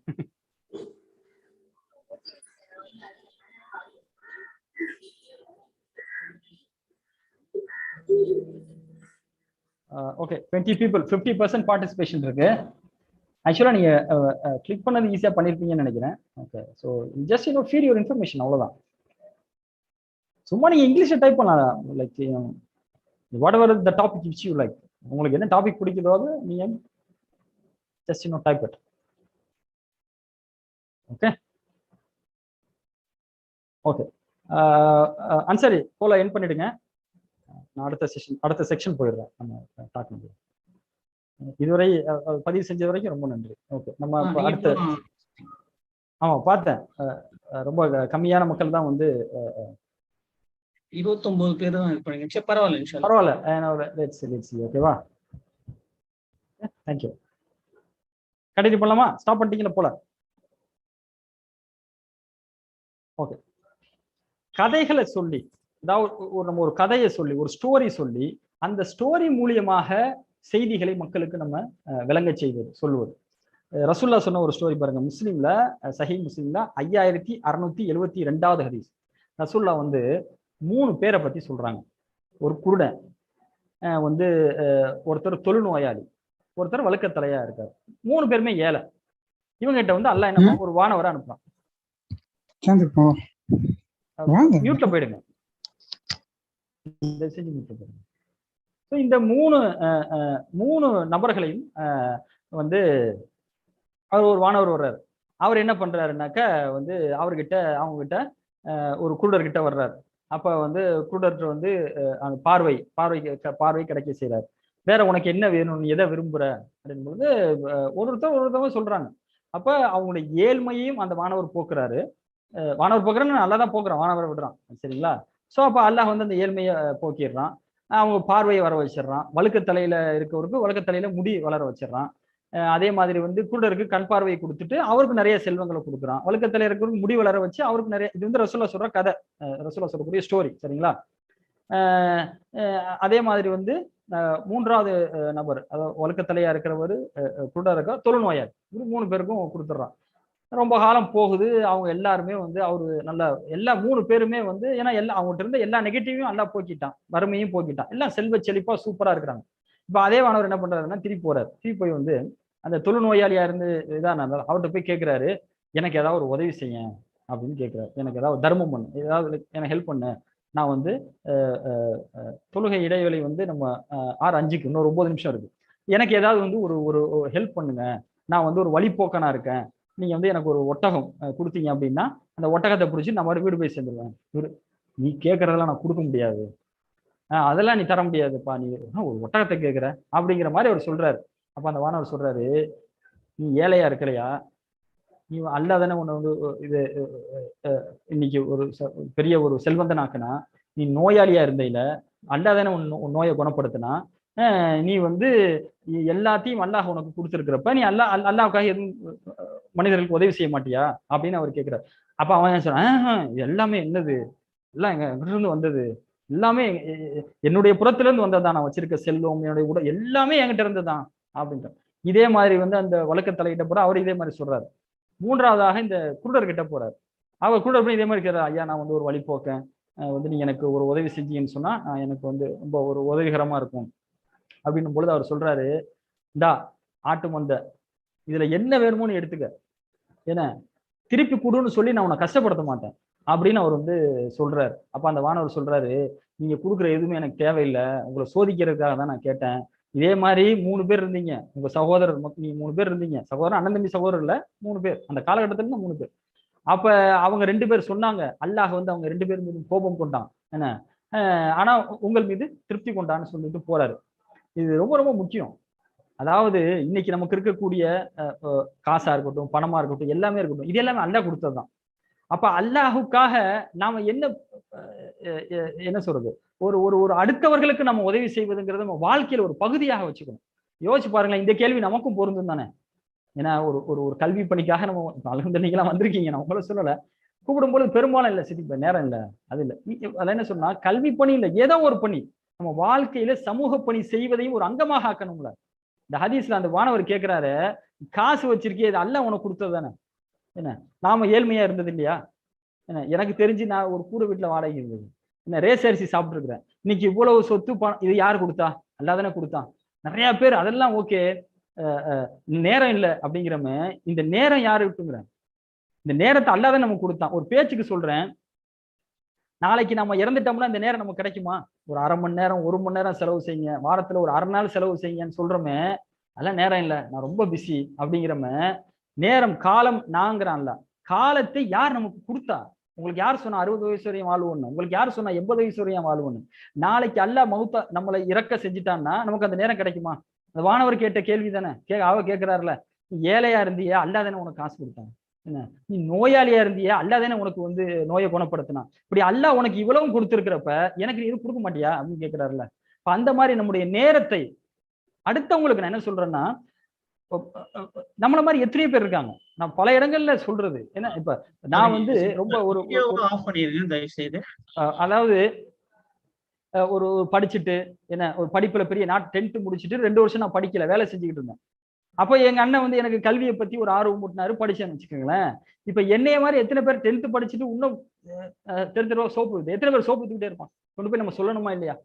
அப்போ உங்களுக்கு அல்லாஹ் உதவணும் நம்ம நினைக்கிறோம், என்ன நாம அடுத்தவங்களுக்கு உதவும் நினைக்க மாட்டோம். யோசிக்கணும். நான் காசு பணத்தை சொல்லல, காசு பணம் கொடுங்க அல்ஹம்துலில்லாஹ் பிரகாசியமா, அது சொல்ல வரல. நம்முடைய நேரத்தை நம்முடைய அறிவை அடுத்தவங்களுக்கு கொடுக்க வேணாம். நாமளும் ஒரு கட்டத்துல நாலேஜ் இல்லாம தானே இருந்தோம், வழிகாட்டுதல் இல்லாம தானே இருந்தோம், உதவி இல்லாம தானே இருந்தோம். நமக்கு அல்லாஹ் தானே கொடுத்தான். சொல்ல முடியுமா? அந்த அல்லாஹ் கோபப்பட்ட மனிதர்கள்னு 2 பேர் அல்லாஹ் ரசூலுல்லாஹ் சுட்டி காட்டி சொல்றாங்களே, அந்த மனிதர் மாதிரி சொல்ல முடியுமா? இது என் அறிவுல கிடைச்சது, என்னுடைய திறமையில நான் சம்பாரிச்சேன், இது எல்லாமே வந்து எங்க தாத்தா பாட்டி இன்ஹெரிட்டன்ஸ்ல இருந்து வந்தது, சொல்ல முடியுமா? இதெல்லாம் அல்லாஹ் நம்ம கொடுக்கலையா? கொடுத்ததை இன்னொரு மனுஷனுக்கு நம்ம ஒரு ஒரு ஒரு வாழ்க்கையில ஒரு 5% நம்முடைய நேரத்துல நம்முடைய அறிவுல ஒரு 2% நம்ம செலவு செய்யாம இருக்குது. இது எவ்வளவு ஒரு பெரிய தவறு. அந்த அந்த அந்த அந்த வானவர் கேட்டார்ல, அந்த கேள்வி நம்மை நோக்கி தானே இருக்கு. நம்மளும் பணியாற்றணும்ல சமூகத்துக்கா. நம்ம இப்படியே குடும்பம் அப்படியே நம்ம போயிட்டோம்னா தப்பு இல்லை. இப்போ இந்த கருத்தை சொல்லக்கூடிய நானும் வேலை செய்யறேன், சம்பாதிக்கிறேன், எல்லாம் செஞ்சுக்கிட்டு தான் இருக்கு, சரிங்களா? அப்படியே விட்டுட்டே இல்லை. அதை இஸ்லாமும் போதிக்கல, யாரும் போதிக்கல. என்ன நம்ம உழைச்சிக்கிட்டு தான் இருக்கோம், சம்பாதிக்கிறோம், வேலையில தான் எல்லாமே இருக்கும், ஃபைன். ஆனால் நம்முடைய நேரத்துல ஒரு பகுதியை நம்மை போன்ற கஷ்டப்படக்கூடிய மனிதனுக்கு வழிகாட்ட, அவனுக்கு பயிற்சி அளிக்க, அவனுக்கு சொல்லி கொடுக்க, அவனுக்கு ஆலோசனை வழங்க, அவனை தூக்கி விட கல்வியில பயன்படுத்தணுமா வேணாமா? கண்டிப்பா நம்ம இது செய்யணும் தானே. அப்ப முன்வாங்க. அது மாதிரி அவர் சொல்ற மாதிரி இது எல்லாம் அல்லாஹ் கொடுத்தது, அவன் ஒரு வினாடியில எடுத்துட்டு போயிடும், ஒரு வினாடியில எடுத்துட்டு போயிடும்.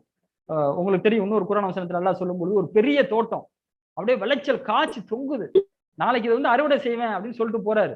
அல்லாஹ் ஒரு வினாடியில அழைச்சிட்டான்.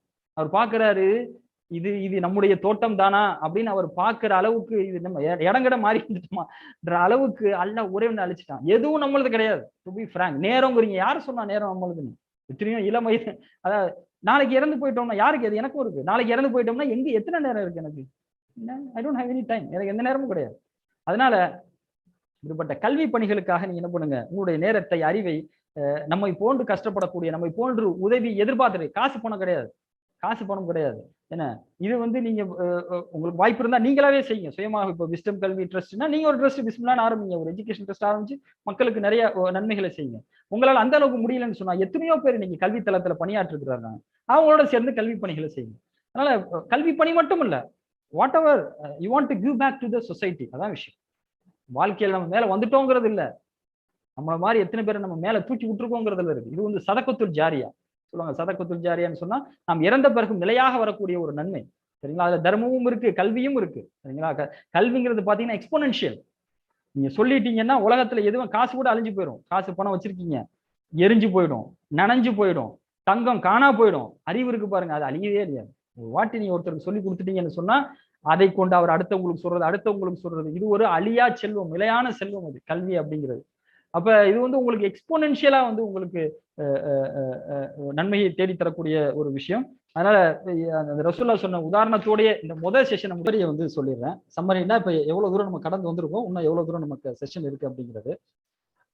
இது வந்து மொத்தமாக நம்ம ஒரு 5 வகுப்புகள் நம்ம பிளான் பண்ணி வச்சிருக்கோம். இதனுடைய இலக்கு என்னன்னு பாத்தீங்கன்னா, கல்வி பேச்சாளர்கள், கல்வி பணியாளர்களை நம்ம வந்து அதிகப்படியாக உருவாக்கணும் அப்படிங்கிறது தான். நாட் நெசசரி நம்ம ஒரு விஸ்டம் பேனர் அப்படிலாம் கிடையாது. ஏன்னா நம்முடைய ஆர்வமே விருப்பமே என்னன்னா எல்லாருமே அவங்களுடைய சொந்த கட்டமைப்பை அவங்க சொந்த ஊர்ல கல்வி சார்ந்த சொந்த கட்டமைப்பை உருவாக்கி அதன் மூலியமாக அவங்க ஊர் மக்களுக்கு அல்லது ஒட்டுமொத்த தமிழக மக்களுக்கு இந்திய மக்களுக்கு கல்வி சார்ந்த பணிகளை அவங்க செய்யணும் அப்படிங்கிறதா நம்முடைய இலக்கு. ஸோ அதுக்காக மக்களை உருவாக்குவதற்காக ஒரு பயிற்சி கொடுக்கணுங்கிற நோக்கத்துல தான் இந்த பயிற்சி வகுப்புகள். இது வந்து முதல் வகுப்பு. 4 வகுப்புகள் நம்ம திட்டமிட்டிருக்கோம். அடுத்த வாரத்துல அதே சனிக்கிழமை 5 மணிக்கு ஸ்டார்ட் ஆகும். இது வந்து ஒரு ப்ரீ செஷன் மாதிரி. ஏன்னா இது எல்லாத்துக்குமே அடிப்படை வந்து பேச்சு திறமை. நம்ம எவ்வளவு தூரம் டேலண்டா நம்ம பேசுறோமோ அப்பதான் வந்து, ஏன்னா நம்ம வந்து டீல் பண்றது வந்து school students, college students maximum அவங்கதான், கொஞ்சம் portion of the parents. So நம்முடைய இலக்கு பாத்தீங்கன்னா கல்வி சார்ந்து அவங்கள மோட்டிவேட் பண்ணணும், கல்வியை நோக்கி அவங்கள கஷ்டப்பட வைக்கணும், படிக்கிறது கஷ்டப்பட வைக்கணும். ஏன்னா படிக்கிறதுக்கு கொஞ்சம் சிரமமான விஷயம் தான், இல்லைன்னு சொல்ல முடியாது. ஸோ இதுக்கு வந்து அவங்களுடைய சிந்தனை மாற்றத்தை கல்வியை நோக்கி, கல்வியின் மீது அவங்களுக்கு ஒரு நம்பிக்கை, கல்வியின் மீது ஒரு ஆர்வத்தை தூண்டுவது மூலியமாக தொடர்ந்து அவங்க என்ன பண்ணுவாங்க, கல்வி படிக்கணும், படிச்சு முன்னேறணும் அப்படிங்கிற ஒரு தேடல் அவங்களுக்குள்ள வரும். ஸோ இதுக்கு வந்து இந்த பேச்சு திறமைங்கிறது ரொம்ப அவசியம். ஸோ அதுக்காக இந்த ஒரு செஷன் நம்ம கண்டக்ட் பண்ணியிருந்தோம். அடுத்தடுத்து வரக்கூடிய செஷன்கள் வந்து மோட்டிவேஷனல் ஸ்பீச் எப்படி இருக்கணும், அது மாதிரி இந்த கல்வி ஆலோசகர்கள் என்ன மாதிரியான கல்வி வழிகாட்டுதல்கள் கொடுக்கணும், அதெல்லாம் நம்ம அடுத்த செஷன்ல பார்க்க போறோம். ஸோ இது நம்முடைய முதல் செஷன். இதுக்காக இதுல நம்ம என்னென்ன கவர் பண்ணிருக்கோம்னா, ஒரு குட் ஸ்பீச், ஒரு சிந்தனை மாற்றத்தை ஏற்படுத்தக்கூடிய ஒரு குட் ஸ்பீச் வந்து எப்படி இருக்கணும், அதுக்கான டிப்ஸ், அதுக்கான வழிமுறைகளை தான் சொல்லிட்டு வர்றோம்.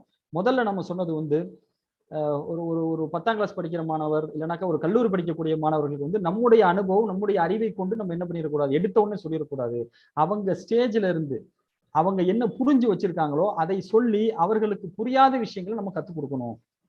அது வந்து புரிந்ததிலிருந்து புரியாததை சொல்லிக் கொடுப்பது அப்படிங்கிற ஒரு டிப்ஸ் சொன்னோம். அதே மாதிரி நம்ம செய்திகளை வந்து ரொம்ப ஒரு நீளமாக லென்த்தா ரொம்ப கஷ்டப்பட்டு சொல்றதுக்கு பதிலாக சின்ன சின்ன உதாரணங்களை எடுத்துக்கொண்டு, எக்ஸாம்பிள்ஸ் எடுத்துக்கொண்டு அந்த எக்ஸாம்பிளை சொல்லி அவர்களுக்கு அந்த கருத்தை நாம புரிய வைக்கணும். அதே மாதிரி நம்ம பேசும்பொழுது நிறைய ஆதாரங்களை, டேட்டா பாயிண்ட்ஸ், அதாவது ஸ்பீக் வித் டேட்டா அப்படிம்பாங்க. இந்த டேட்டா என்ன சொல்லுதோ அந்த தகவலை சொல்லும் பொழுது ரொம்ப உறுதியாக இருக்கும். அந்த மாணவர்கள் வந்து அது மேல அதிகமாக, உங்க பேச்சின் மீது அதிகமாக நம்பிக்கை வைப்பார்கள். அதனால நம்ம அதிகமாக வாசிக்க வேண்டும், அதிகமாக படிக்க வேண்டும். படிக்கிறதுனா நான் டிகிரி படிக்கிறது சொல்லல, கல்வி சார்ந்த செய்திகளை படிக்கிறதா இருக்கட்டும், கல்வி சார்ந்த கட்டுரைகளை வாசிப்பதாக இருக்கட்டும், கல்வி சார்ந்த விஷயங்களை தெரிஞ்சு கொள்வதாக இருக்கட்டும். இப்படி நம்ம நிறைய படிக்கும் பொழுது மாணவர்களுக்கு நிறைய நம்ம சொல்ல முடியும். அடுத்து என்னன்னு சொன்னா, கதைகளை சொல்லி, சின்ன சின்ன கதைகளை சொல்லி அவர்களுக்கு வந்து நம்முடைய கருத்துக்களை அவர்கள் மனதில் ரொம்ப எளிதில் பதிய வைக்கலாம். அதுக்கான குரான் ஹதீஸ் அது நிறைய நம்ம பார்த்தோம். அது மாதிரி வந்து கற்பனையாக சில விஷயங்களை சொல்லி, ஒரு எக்ஸாம்பிளுக்கு இப்படி அப்படி, அது மாதிரி ஒரு குரான் வசனங்கள், அது மாதிரி நிறைய விஷயங்களை சொல்லி ஒரு டேக் அன் எக்ஸாம்பிள், அதாவது ஒரு நடக்காததா இருக்கும். ஏன்னா இப்போ வந்து இப்போ அல்லாஹ் சொல்லணும், பல கடவுள் இருந்திருந்தால், பல கடவுள் கிடையாது, ஒரு கடவுள் தான் இருந்தா, அப்படி இருந்தா என்ன ஆகும் அப்படின்னு சொல்லிட்டு, இப்ப இப்படிலாம் ஆகணும் அப்படிலாம் ஆகல பத்தியா, அப்ப கண்டிப்பா ஒரு கடவுள் தானே இருக்காரு அப்படிங்கிற அசம்ஷன்ஸை வச்சு அவங்களுக்கு நம்ம புரிய வைக்க முடியும். இந்த மாதிரி வரலாற்று நிகழ்வுகள் சொல்லி காமிச்சு, இப்படிலாம் இருந்தாங்க, இந்த மாதிரி எல்லாம் நடந்திருக்கு அப்படிங்கிறத சொல்லி காமிச்சு அவர்களுக்கு நம்ம என்ன பண்ண முடியும், சிந்தனை மாற்றத்தை ஏற்படுத்த முடியும். ஸோ அதுல வந்து அடுத்த செக்ஷன், சாரி, ஸோ இதுதான் சம்மரி. இது நம்ம தொடருவோம். தொடர்வதற்கு முன்னாடி அன்சாரி சின்ன ஒரு போல் ஸ்டார்ட் பண்ணிடுவோமா? இன்ஷா அல்லாஹ் பண்ணிடலாம். ஒரு போல் ஒன்று லான்ச் பண்ணிவிடுங்க. 6:45 சொல்லியிருந்தோம். ஏறக்குறைய இந்த நிகழ்ச்சி முடிகிறதுக்கு முன்னாடி இருந்ததோட ஒரு 60% ஆஃப் த பீப்புள், அதாவது 2/3 ஆஃப் பீப்புள் தான் மறுபடியும் ரிஜாயின் பண்ணியிருக்காங்க. இப்போ பார்ட்டிசிபென்ட்ஸ் இந்த போல் உங்களுக்கு வந்திருக்கும். இது சும்மா செலக்ட் பண்றது தான், நீங்க தாராளமா செலக்ட் பண்ணலாம்.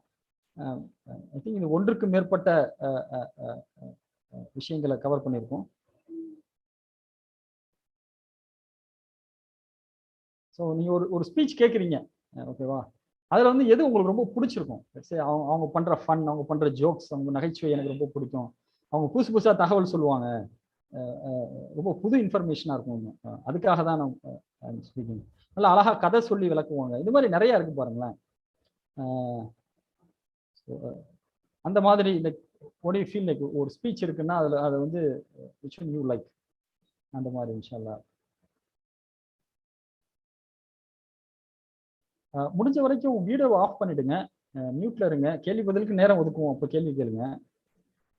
ஏன்னா இப்போ இந்த லைவ் ஸ்ட்ரீம் பண்றோம்ல, உங்க வீடியோ வந்ததுன்னா என்ன ஆகும்னா இது டிஸ்டர்ப் ஆகும். ஸோ அதுக்காக தான் யோசிச்சு பாருங்க. Okay, Masha Allah. I think 80% participants கொடுத்துருக்காங்க. அன்சாரி பாய் க்ளோஸ் பண்ணிடுங்க, நம்ம செஷன் ஸ்டார்ட் பண்ணுறோம். தேங்க்யூ, மாஷா அல்லாஹ். ஸோ ஸ்டார்ட் பண்ணுறேன். அடுத்த டிப்ஸ் என்ன அப்படின்னாக்கா, நம்ம பேச்சிலேயே விஷுவலைசேஷன், அவங்கள வந்து விஷுவலா திங்க் பண்ண வைக்கிறது. திங்க் பண்ண வைக்கிறது ஒண்ணு, விஷுவலா திங்க் பண்ண வைக்கிறது. உதாரணத்துக்கு குரான்ல வந்து அல்லாஹ் 49வது அத்தியாயம் 12வது வசனத்துல சொல்றான், புறம் பேசுறாங்கல்ல, புறம் பேசுறது அது தவறான காரியம் அப்படின்னு சொல்லிட்டு, அதுக்கு உதாரணம் எப்படி சொல்றான்ல அப்படின்னா, ஒரு ஒரு ஒரு ஒரு ஒரு இறந்த சகோதரனுடைய என்ன ஒரு மாமிசத்தை நீ வந்து திங்க விரும்புவியா, இதை சொல்லி பாருங்களேன். சொல்லும் பொழுது எல்லாரும் அப்படிம்பாங்க. இல்லை உங்க ஃப்ரெண்ட்ஸ் கிட்ட, இல்லை உங்க பசங்க கிட்ட, உங்க சகோதரர்கிட்ட யார்ட்டா போய், ஏப்பா செத்து இறந்து போனவனுடைய சகோதரருடைய மாமிசத்தை கடிச்சு திம்பியான்னு ஐயா அப்படின்னா, விச் மீன்ஸ் அந்த வார்த்தையை சொல்லும் பொழுதே அவனுக்கு அந்த ஒரு அருவருப்புங்கிறது வந்து சைக்கலாஜிக்கலா வரும். சகோதரனுடைய இறைச்சி ஐயோ அப்படி சொல்லும் பொழுதே ஒரு மாதிரி வரும். அப்ப வெறுப்பை இல்ல, இவனும் சகோதரன் தானே, அவனை பத்தி புறம் பேசலாமா, தப்பு இல்ல. இப்ப இது ஒரு விஷுவல் பண்ணும் பொழுது அவனுக்கு அந்த சென்ஸ், அந்த ஃபீல், அந்த ஒரு அருவருப்பு, இந்த செயல் வந்து ஒரு அருவருப்பான செயல், செய்யக்கூடாதுப்பா அப்படின்னு ஒரு லென்த்தா பயான் பண்றது ஒண்ணு. ஆனா அதை விஷுவலா நீங்க காட்டுறப்ப அவனுக்கு வந்து அது என்ன பண்ணுவோம், தே கேன் ஈஸிலி அண்டர்ஸ்டாண்ட். சரிங்களா? ஒரு கல்வி சார்ந்த உதாரணம் சொல்றேன். கல்வி நிகழ்ச்சியில போய் என்ன படிக்கலாம், எங்க படிக்கலாம் அப்படின்னு வச்சுக்கோங்களேன். பசங்க வந்து நிறைய ஹேண்ட் ரைஸ் பண்ணி எப்படி கேட்பாங்கன்னா, சார் எனக்கு இங்கிலீஷ் வராது, எனக்கு மேக்ஸ் வராது, என்ன எனக்கு சயின்ஸ் வராது, அது வராது, இது வராது, இது வராது, நான் என்ன படிச்சா எனக்கு நல்ல வேலை கிடைக்கும் அப்படின்னு கேட்பேன் பசங்க. நான் எதாவது பதில் சொல்லுவேன், நீ என்ன படிச்சாலும் உனக்கு நல்ல வேலை கிடைக்காது. என்ன முதல்ல எனக்கு அது தெரியாது இது தெரியாதுன்னா எப்படி ஒரு நல்ல வேலை கிடைக்கும்? இதை இப்போ புரிஞ்சுக்க அவன் கஷ்டப்படுவாங்க. அப்போ ஒரு எக்ஸாம்பிள் சொல்லுவோம். எப்படின்னா, இப்போ ஒரு கார் இருக்கு, கார்ல இன்ஜின் இல்லை, டயர் இல்லை, ஸ்டேரிங் இல்லை. இப்போ இந்த காரு 1 லிட்டர் பெட்ரோலுக்கு எத்தனை கிலோமீட்டர் ஓடுன்னு கேட்டா நீ என்ன தம்பி பதில் சொல்லுவோன்னு கேட்பேன். இல்லைண்ணா இல்லை கார் ஓடாது. நான் உன்கிட்ட என்ன கேள்வி கேட்டேன், 1 லிட்டர் பெட்ரோலுக்கு இந்த காரு எத்தனை மணி நேரம் ஓடும் அப்படின்னு கேட்டேன். இல்லை இந்த கார் ஓடாது. அட 5 கிலோமீட்டர் ஓடுன்னு சொல்லு, 10 கிலோமீட்டர் ஓடுன்னு சொல்லு. இல்லை கார் கண்டிப்பா இன்ஜின் இல்லைங்கிறீங்க, டயர் இல்லைங்கிறீங்க, ஸ்டேரிங் கூட இல்லைங்கிறீங்க, எப்படிங்க கார் ஓடும் கேட்கறே இல்லை. அந்த மாதிரி ஒரு விஷுவலா சொல்றப்ப படிப்புல எனக்கு அது தெரியாது இப்படி பேசக்கூடாதுப்பா. படிக்கணும், எல்லாத்தையும் தான் கத்துக்கணும், எல்லாம் தான் தெரிஞ்சுக்கணும். ஒரு காருன்னா டயர் முக்கியம், இன்ஜின் முக்கியம், ஸ்டேரிங் முக்கியம், கண்ணாடி முக்கியம், எல்லாம் தான் முக்கியம், சீட்டு முக்கியம், சீட் பெல்ட் முக்கியம், எல்லாம் தான் முக்கியம். அதனால எனக்கு இது தெரியாது அது வராது இப்படிலாம் ஓடக்கூடாது. உட்காந்து படிக்கணும் எல்லாம். அதாவது ஒரு மனுஷனுக்கு இயற்கையாக தெரிஞ்சதுன்னு 4 விஷயம் இருக்கும், தெரியாதுன்னு 4 விஷயம் இருக்கும். எல்லாருக்கும் இருக்க இயற்கை. தெரியலைன்னா கத்துக்கணும், அவ்வளவுதான். எப்பவுமே சொல்றது, எனக்கு வந்து படிக்க வராது, எனக்கு படிப்பு வரமாட்டேங்குது அப்படின்னா அது தப்பு இல்லை. நான் படிக்க மாட்டேங்கிறது தான் தப்பு. நான் இனிமே என் வாழ்க்கையில படிக்கவே, அதுதான் தப்பு. முதல்ல எனக்கு படிப்பு வரலங்கிறது தப்பு இல்லை, அதுக்கான தேவையான பயிற்சி முயற்சி எடுத்துக்கிட்டோம்னா முடியும். இன்னொரு எக்ஸாம்பிளும் சொல்லுங்க. இப்ப குழந்தை இருக்கு, சரிங்களா? ஒரு 6 மாசம் குழந்தை பேசுமா? பேசாது. அப்ப 6 மாசம் குழந்தை பேச மாட்டேங்குது, இனிமே இந்த குழந்தை பேசவே பேசாது அப்படின்னு முடிவு எடுப்போமா? பேச வரலாம், பேச கத்துக் கொடுப்போம். சில பிள்ளைங்களுக்கு ஈஸியா பேச்சு வரும், அது தானா இயற்கையா வரும். சில பிள்ளைங்களுக்கு கத்துக் கொடுத்து வரும். எல்லா வீட்லயும் அப்படிதான். வீட்டுல ஒரு 2 பிள்ளை 3 பிள்ளை இருந்தா ஒரு பிள்ளை தானாவே அந்த ஆக்டிவிட்டிஸ்ல இன்வால்வ் ஆகும், நம்ம பயிற்சி கொடுப்போம். இப்ப என்ன, இப்ப பிள்ளைங்க வளர்ந்துருச்சு, எல்லாம் ஒரே மாதிரி பேசுது, ஒரே மாதிரி நடக்குது. சில பிள்ளைங்களுக்கு நடக்க வரும், சின்ன பிள்ளை இயற்கையா வர்றது வரும், சில பிள்ளைக்கு நம்ம ட்ரைனிங் கொடுத்தா வரும்.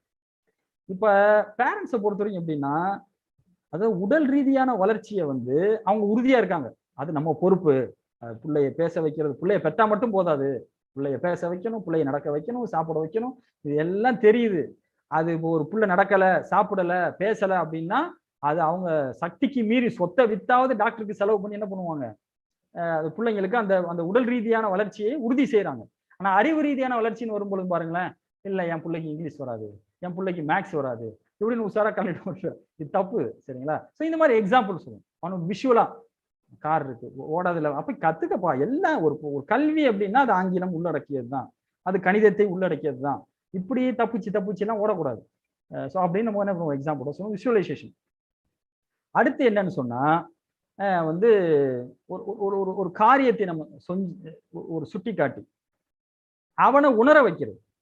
உணர வச்சு இது செய்வியா நீ? கண்டிப்பா நான் செய்ய மாட்டேன். செய்ய மாட்டேல அடுத்தவங்க எப்படி செய்வாங்கன்னு எதிர்பார்க்கிறேன். அது என்னன்னா, அவன் ஒரு விஷயத்த ஒத்துக்கிட்டு இருப்பான், கண்டிப்பா அதை நான் செய்ய மாட்டான் இல்ல, கண்டிப்பா நீ அதை செய்ய மாட்டேன். எப்படி அடுத்தவங்க அதை செய்வாங்கன்னு எதிர்பார்க்கிற? ஆமா, அடுத்தவங்க செய்ய மாட்டேன். அந்த மாதிரியான புரிய வைக்கிறது. அதாவது ஒரு விஷயத்த அவனை ஒத்துக்க வச்சு, ஒரு விஷயத்த சொல்லி ஒத்துக்க வச்சு ஒரு கருத்தை அவனுக்கு சொல்லுவது. சரிங்களா? இப்ப நான் சொல்றேன் பாருங்க. நம்ம அந்த ஸ்பீச்ல ஆரம்பத்துல சொன்னதுதான். பசங்க எப்படி இருக்கிறாங்க? ரெஸ்யூமை வாட்ஸ்அப்ல அனுப்பிச்சா ரிப்ளை வந்து எப்படி வந்துடணும்? அப்படியே ஆஃபர் லெட்டர் ரிப்ளை இன்னொரு பிடிஎஃப் கொடுத்துடணும் அப்படின்னு நினைக்கிறாங்கல்ல. அவங்க என்ன நினைக்கிறாங்க அப்படின்னா, படிச்சா போதும் ஒரு டிகிரி, இந்த பேப்பருக்கு வேலை கொடுக்கணும் அப்படின்னு நினைக்கிறாங்க. ஆனா உண்மையா வேலை வாய்ப்புன்னு பாத்தீங்கன்னா தகுதி திறமை அடிப்படையில தான் கொடுக்கப்படுது. வெறும் பேப்பருக்குலாம் யாரும் வேலை கொடுக்கறது பெரும்பாலும் கொடுக்கறது இல்லை. இந்த காலத்துல சுத்தம் கொடுக்கறதுன்னு சொல்லலாம். இதை எப்படி அவங்களுக்கு புரிய வைக்கிறது அப்படிங்கிறதுக்கு இப்ப இதை எப்படி அவங்களுக்கு நம்ம வந்து புரிய வைக்கலாம், புரிய வைக்கிறது சொல்றது அப்படின்னா, இப்ப தம்பி நீ ஒரு கார் வாங்குற, ஒருத்தர் வந்து சொல்றாரு என்கிட்ட வந்து லைசன்ஸ் இருக்கு சார், ஆனா எனக்கு வந்து கார் ஓட்ட தெரியாது அப்படின்னா அவருக்கு நீ அவரை வேலைக்கு நீ எடுப்பியா, டிரைவரா வேலைக்கு எடுப்பியா அப்படின்னு. இல்ல எடுக்க மாட்டேன். அவரே ஒன்று ஓப்பனா சொல்றாரு, கார்லாம் ஓட்ட தெரியாதுங்க, பட் என் கையில லைசன்ஸ் இருக்கு அப்படிங்கிறாரு. எடுப்பியா பார்த்து வேலைக்கு? இல்ல எடுக்க மாட்டேன். அப்போ உன் காரு உனக்கு முக்கியம்னா அவங்க கம்பெனி அவங்களுக்கு முக்கியம்ல. நீ வந்துகிட்டு சார் என்கிட்ட டிகிரி சர்டிபிகேட் இருக்கு ஆனா ஸ்கில் செட்லாம் இல்ல, என்ன வேலைக்கு எடுத்துக்கன்னு அவரை போய் எடுத்துக்குவாரு. நீ செய்யாத வேலையை அவர் எப்படி போய் செய்வாரு? நீ குவாலிட்டியா இருக்குன்னு நினைக்கிறேல. இப்போ ஒரு 50 கிராம் ஒரு மிச்சர் கடையில போய் மிச்சர் வாங்கி சாப்பிடுற, என்ன 50 கிராம் மிச்சர் வாங்கி சாப்பிடுற, கேவலம் இருந்தா அந்த கடைக்காரன் என்ன திட்டுற, இப்படி செய்யக்கூடாது அப்படி செய்யக்கூடாது அப்படின்னு சொல்லிட்டு. ஒரே ஒரு நிமிஷம்.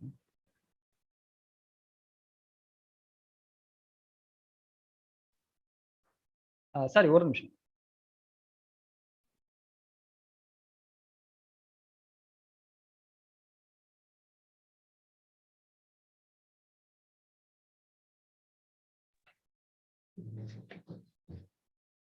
பிரதர்ஸ், யாராச்சும் ஃபீட்பேக் ஃபார்ம் ஃபில் பண்ணனா தயவு செய்து அதை ஃபில் பண்ணிக்கோங்க. கண்டினியூ பண்ணுங்க. Okay, thank you. எங்க இருக்கு ஃபீட்பேக் ஃபார்ம் வந்து இந்த காமன் லிங்க்ல கொடுத்துருப்பாங்க. அது வந்து சாட்ல போட்டிருக்கோம். ரொம்ப கம்மியான பேர் தான் ரெஜிஸ்டர் பண்ணிருக்கீங்க. சில எல்லாரும் பண்ணா நல்லா இருக்கும். Okay, thank you. ஸோ அந்த மாதிரி அப்போ வந்து ஒரு 15 ரூபா கொடுத்து மிச்சர் வாங்குற, அது குவாலிட்டி இல்லைன்னா காரி துப்பிட்டு போயிடுறோம். அந்த கடையை பற்றி தப்பாக கமெண்ட் சொல்கிறோம், வீணா போன கடை போய் யாரும் வாங்கி சாப்பிடாதீங்கன்றோம். அந்த மாதிரி தானேப்பா நீ படிச்சேன்னா படிச்சதுக்கான நாலேஜ் உனக்கு இருக்கணும்ல.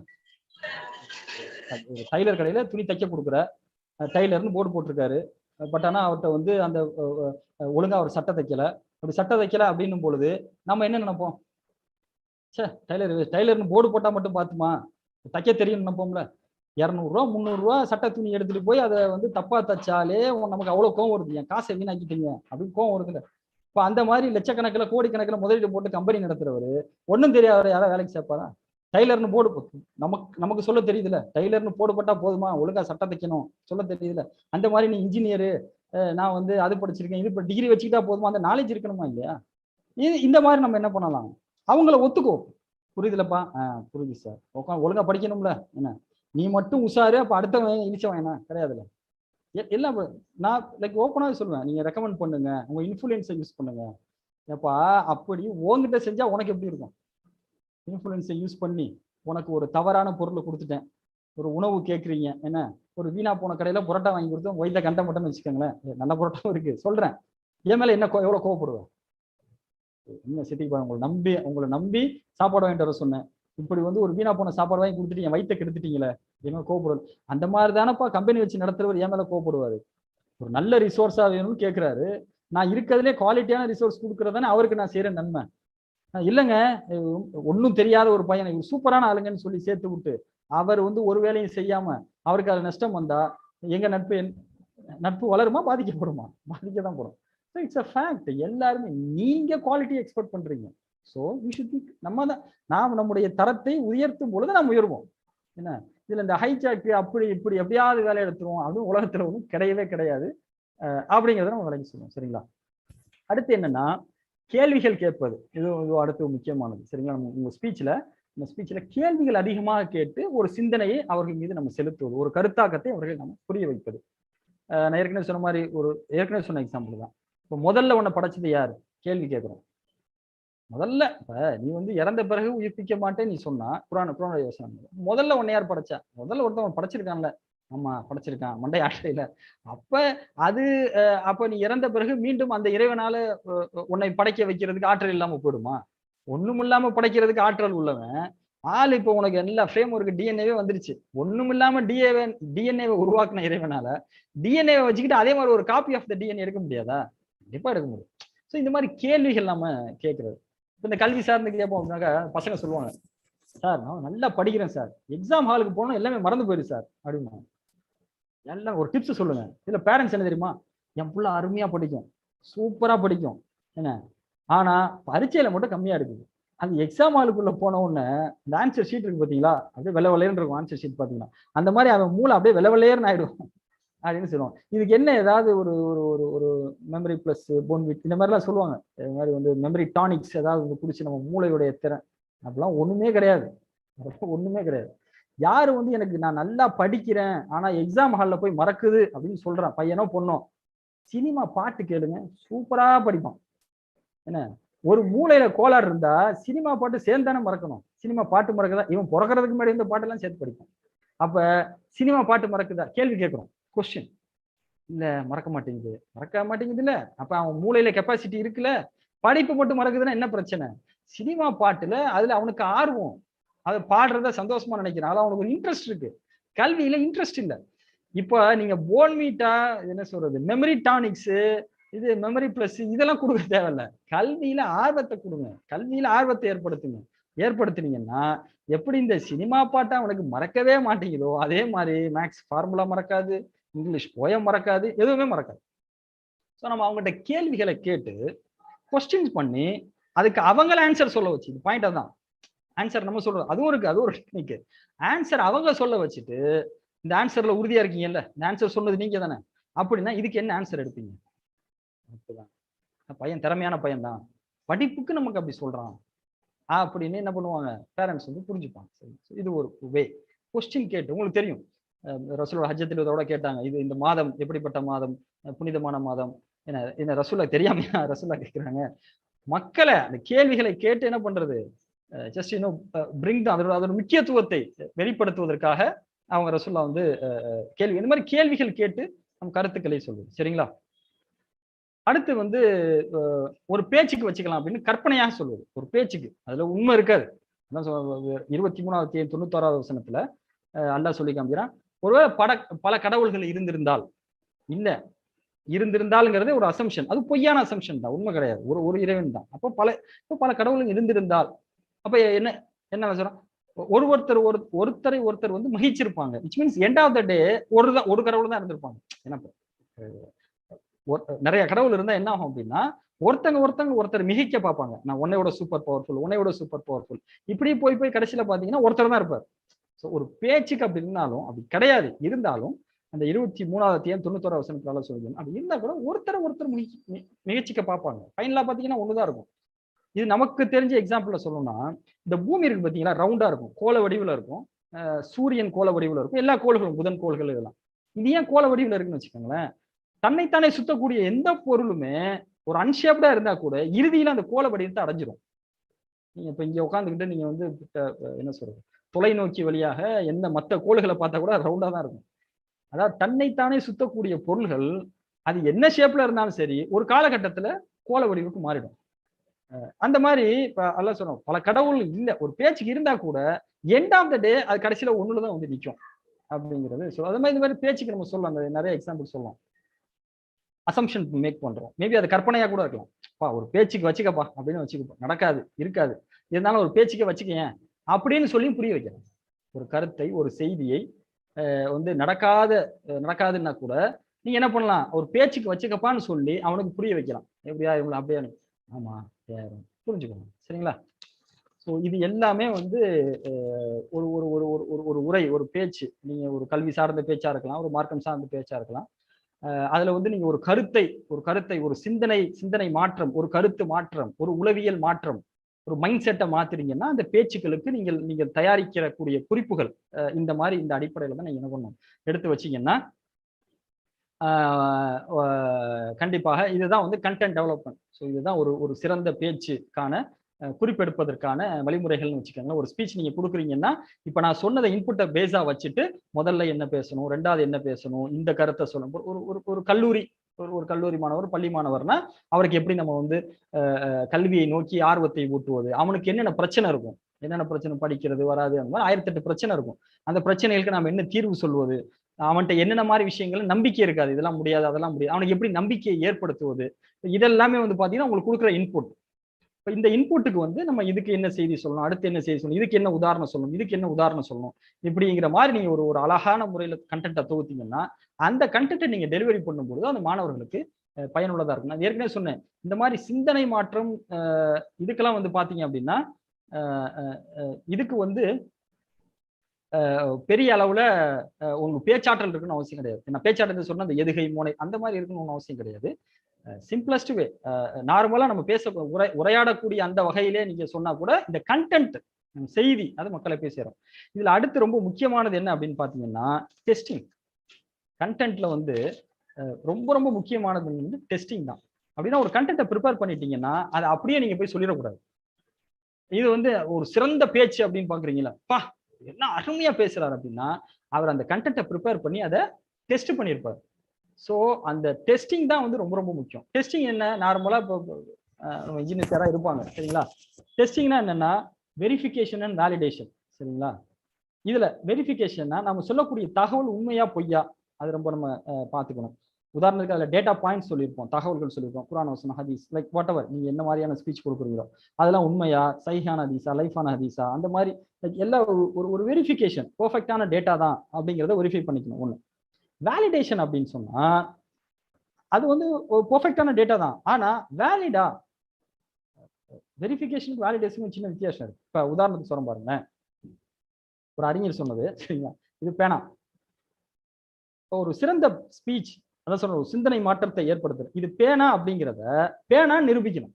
அதான் ஏங்க பார்த்தாலே தெரியுது, அதான் எழுதுதாங்க, அப்படி எழுதி பார்த்தீங்கன்னா பேனா இப்படின்னு ஒரு ஆர்குமெண்ட் நீங்க வைக்கிறீங்கன்னு வச்சுக்கோங்களேன், எழுதுறதெல்லாம் பேனாவா அடுத்த கேள்வி வரும். அதான் வேலிடேஷன். ஏன் இந்த ஸ்டேட்மெண்ட் வேலிடான ஸ்டேட்மெண்ட் கிடையாது. ஏன்னா சாக் பீஸ் கூட எழுதும், பென்சில் கூட எழுதும், இது நீ பேனான்னு கிளைம் பண்ற, அப்ப பேனானா என்ன அகைன், அப்ப அந்த கொஸ்டின் ஸ்டில் ரிமைன். இன்னும் நீங்க வந்து your argument is not properly validated. எழுதுதுலங்க, எழுதுறதெல்லாம் பேனான்னு சொல்ல முடியும். ஸோ அந்த மாதிரி இது ஒரு பெரிய கான்செப்ட் சரிங்களா. ஒரு பேனானா பேனாவை பேனான்னு நீங்க நிரூபிக்கணும், whatever the way possible. இதுக்கு வேலிடேஷன் சொல்லுவாங்க. ஸோ இது ரொம்ப ரொம்ப முக்கியம். ஸோ உங்க பாயிண்ட்ஸ் எல்லாம் வேலிடா அப்படிங்கிறது நீங்க என்ன பண்ணணும், செக் பண்ணிக்கணும். Verification, validation. அடுத்து முக்கியமானது பாத்தீங்கன்னா வந்து கஸ்டமர் எக்ஸ்பீரியன்ஸ்னு சொல்லுவாங்க, கஸ்டமர் யூஸ் கேசஸ்ன்னு சொல்லுவாங்க. அதாவது என்னன்னா இதை நம்ம சொல்றோம், கேட்கிறவங்க மனநிலையில இருந்து இதை நீங்க பார்க்கணும். இந்த ஒருத்தர் உட்காந்து கேட்பார்ல, அவருக்கு என்ன இருக்கும், இது புரிஞ்சுப்பாரு, அவரு விளங்கிப்பாரு. அவரு இப்போ 9ஆம் கிளாஸ் 10ஆம் கிளாஸ் காலேஜ் பையன் நான் சொல்றேன், அதெல்லாம் நம்ம கடந்து வந்தவங்க தான், நமக்கு தெரியும்ல, அந்த ஸ்டேஜை நம்ம கடந்து வந்தவர்கள் தான். அப்ப நமக்கு அது புரியுமா, அது விளங்குமா, இல்ல இந்த செய்தி சொல்லும் பொழுது அவரை நம்மளை என்ன நினைப்பாரு, எப்படி நம்மளை ஏமாத்துறான் பாரு, ஏதாவது இதுக்கு இப்ப இந்த டெஸ்டிங் உடைய அவுட்கம் என்னன்னு சொன்னா இதுக்கேற்ற மாதிரி நீங்க போய் டிஃபெக்டை ஃபிக்ஸ் பண்ணுவீங்க, நீங்க போய் உங்க கண்டென்ட்டை மாத்துவீங்க. இதுதான் டெஸ்டிங். ஆக்சுவலா யாரு டெஸ்ட் பண்ணிட்டு கண்டென்ட்டை டெலிவரி கொடுக்குறாங்களோ அவங்களுடைய உரை வந்து ரொம்ப சிறப்பா இருக்கும். பாத்தீங்கன்னா வந்து சும்மா அப்படியே ஒரு குறிப்பெடுத்து பேசுறவங்க பாத்தீங்கன்னா நல்லா இருக்கும், இல்லைன்னு சொல்லல, பட் உங்க ஸ்பீச் வந்து தி பெஸ்ட், மக்களை கவரக்கூடிய வகையில, அவருடைய என்ன ஓட்டங்களை மாற்றக்கூடிய வகையில, உங்களை நோக்கி அவருடைய பேச்சை திருப்பக்கூடிய வகையில் இருக்கணும். அப்படின்னா உங்க கண்டென்ட்டை பேசுறதுக்கு முன்னாடி ஒரு வாட்டி டெஸ்ட் பண்ணி பார்த்துக்கணும், டேட்டா கரெக்டா இருக்கா, எல்லாம் பெர்ஃபெக்டா இருக்கா, வெரிஃபிகேஷன் பண்ணணும், வேலிடேஷன் பண்ணணும். அடுத்து கஸ்டமர் யூஸ் கேஸ். ஒருத்தன் கேட்கிறான்னா அவனுக்கு இது புரியுமா, அவனுக்கு என்ன சந்தேகங்கள்லாம் வரும், இது நான் பேசுறப்ப அவனுக்கு என்னென்ன மாதிரியான சந்தேகங்கள்லாம் வரும், அந்த சந்தேகத்தை தீர்க்கக்கூடிய வகைக்கு என்ன கண்டென்ட் இருக்கா, கண்டென்ட் எல்லாம் கண்டென்ட்டை போய் மாற்றணும். டெஸ்டிங் உடைய அவுட்கமே பார்த்தீங்கன்னா பக் ரைஸ் பண்ணுவாங்க, டிஃபெக்ட் ரைஸ் பண்ணுவாங்க. அந்த டிஃபெக்டை போய் ஸ்கிரிப்ட்ல கோடிங்ல போய் ஃபிக்ஸ் பண்ணுவாங்க. பொதுவா இதே மாதிரி தான் இதுவும்.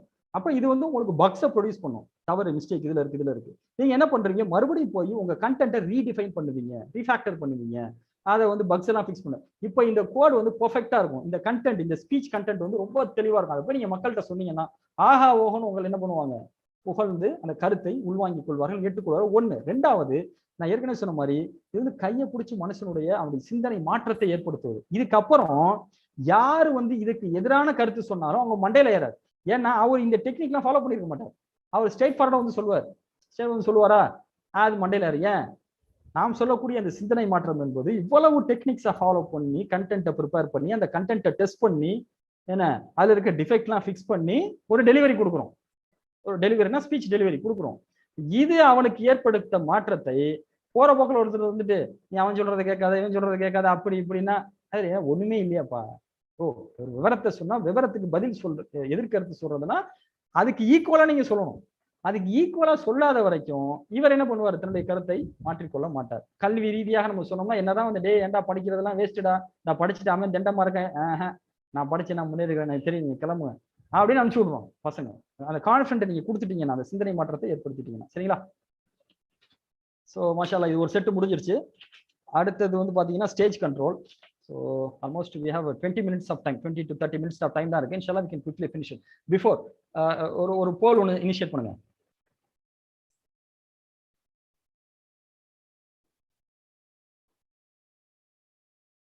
பிரதர் அன்சாரி ஒரு போல் ஒன்று இனிஷியேட் பண்ணுங்க. பண்ணிட்டேன் சித்திக் பாய். Okay, thank you. இல்லையே, எங்களுக்கு தெரியலையே. டிஸ்பிளேல வரலையே. டிஸ்பிளேல வரல.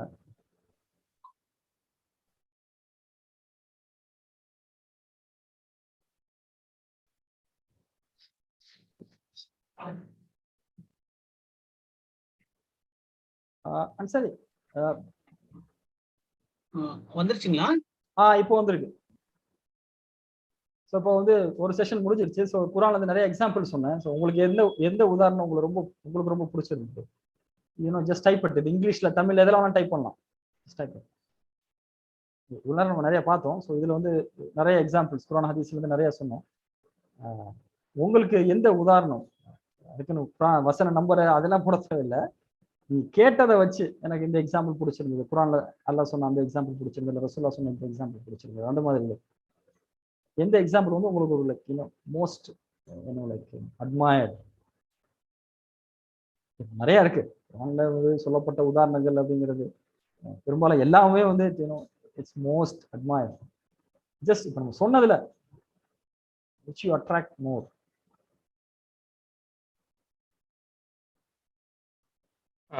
ஷார்ட் ஆன்சர் வராதவங்க வந்து என்ன பண்ணணும், அப்டேட் பண்ணணும் Zoom. So 33% வந்து ஆன்சர் பண்ணிருக்கீங்க. We can give you some few minutes, ஓகேவா?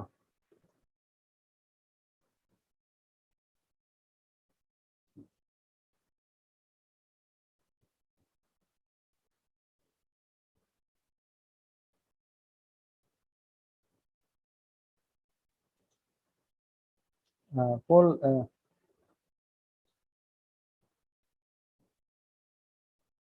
பார்ட்டிசிபேட் பண்ணுங்க, எல்லாரும் பார்ட்டிசிபேட் பண்ணுங்க. உங்களுக்கு தெரிஞ்ச ஸ்டோரி நம்ம நிறைய சொல்லியிருக்கோம். ஸோ சொன்னதுல which you like most.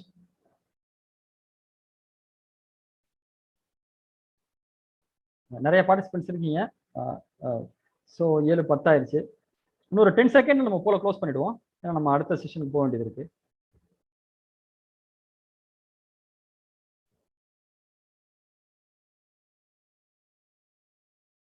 Okay, I think 2/3 of the participants replied. Brother Ansari close பண்ணிக்கலாம், போல க்ளோஸ் பண்ணிக்கலாம். Let me start the next one. Okay, start பண்ணுங்க சித்திக் பாய். Thank you. சித்திக் பாய், ஒரு சஜஷன். இது வந்து நீங்க எப்படி போட்டிருந்தீங்கன்னா ஃபில் பண்ற மாதிரி போட்டிருந்தீங்க. அதை விட நீங்க ஒரு வரிசையா ஒரு 5 கொடுத்தீங்கன்னா செலக்ஷன் பண்ணதுக்கு வசதியா இருந்திருக்கும். டைப் பண்றதுக்கு கூச்சப்படுறாங்கன்னு நினைக்கிறேன். நான் நிறைய எக்ஸாம்பிள் சொன்னேன். ஸோ அதனால அவ்வளவு போடக்கூடிய இல்ல நீங்க நீங்க சாட்ல கூட பிங் பண்ணலாம். நம்ம அதை சொன்னது we have 2 volunteers to back up person. Okay, thank you very much. So அடுத்து ரொம்ப பேச்சுல ரொம்ப முக்கியமானது ஒரு செக்ஷன் முடிச்சிட்டோம், டெவலப்மெண்ட் அண்ட் டெஸ்டிங் முடிச்சிட்டோம். அடுத்து என்ன அப்படின்னாக்க கவனத்தை ஈர்ப்பது, ஸ்டேஜ் கண்ட்ரோல் பண்ண. இது ரொம்ப ரொம்ப முக்கியம். ஏன்னா நீங்க வந்து ஆக்சுவலா ரொம்ப கம்மியான இடத்துல தான் வந்து 8 பேர் 10 பேர் இருப்பாங்க. 8 பேர் 10 பேர் 20 பேர் இருக்க இடத்துல ஆடியன்ஸை வந்து கண்ட்ரோல்ல வச்சுக்கிறதுங்கிறது ஒரு பெரிய விஷயம் கிடையாது. ஏன்னா மொத்தமே அவ்வளவுதான் இருப்பாங்க.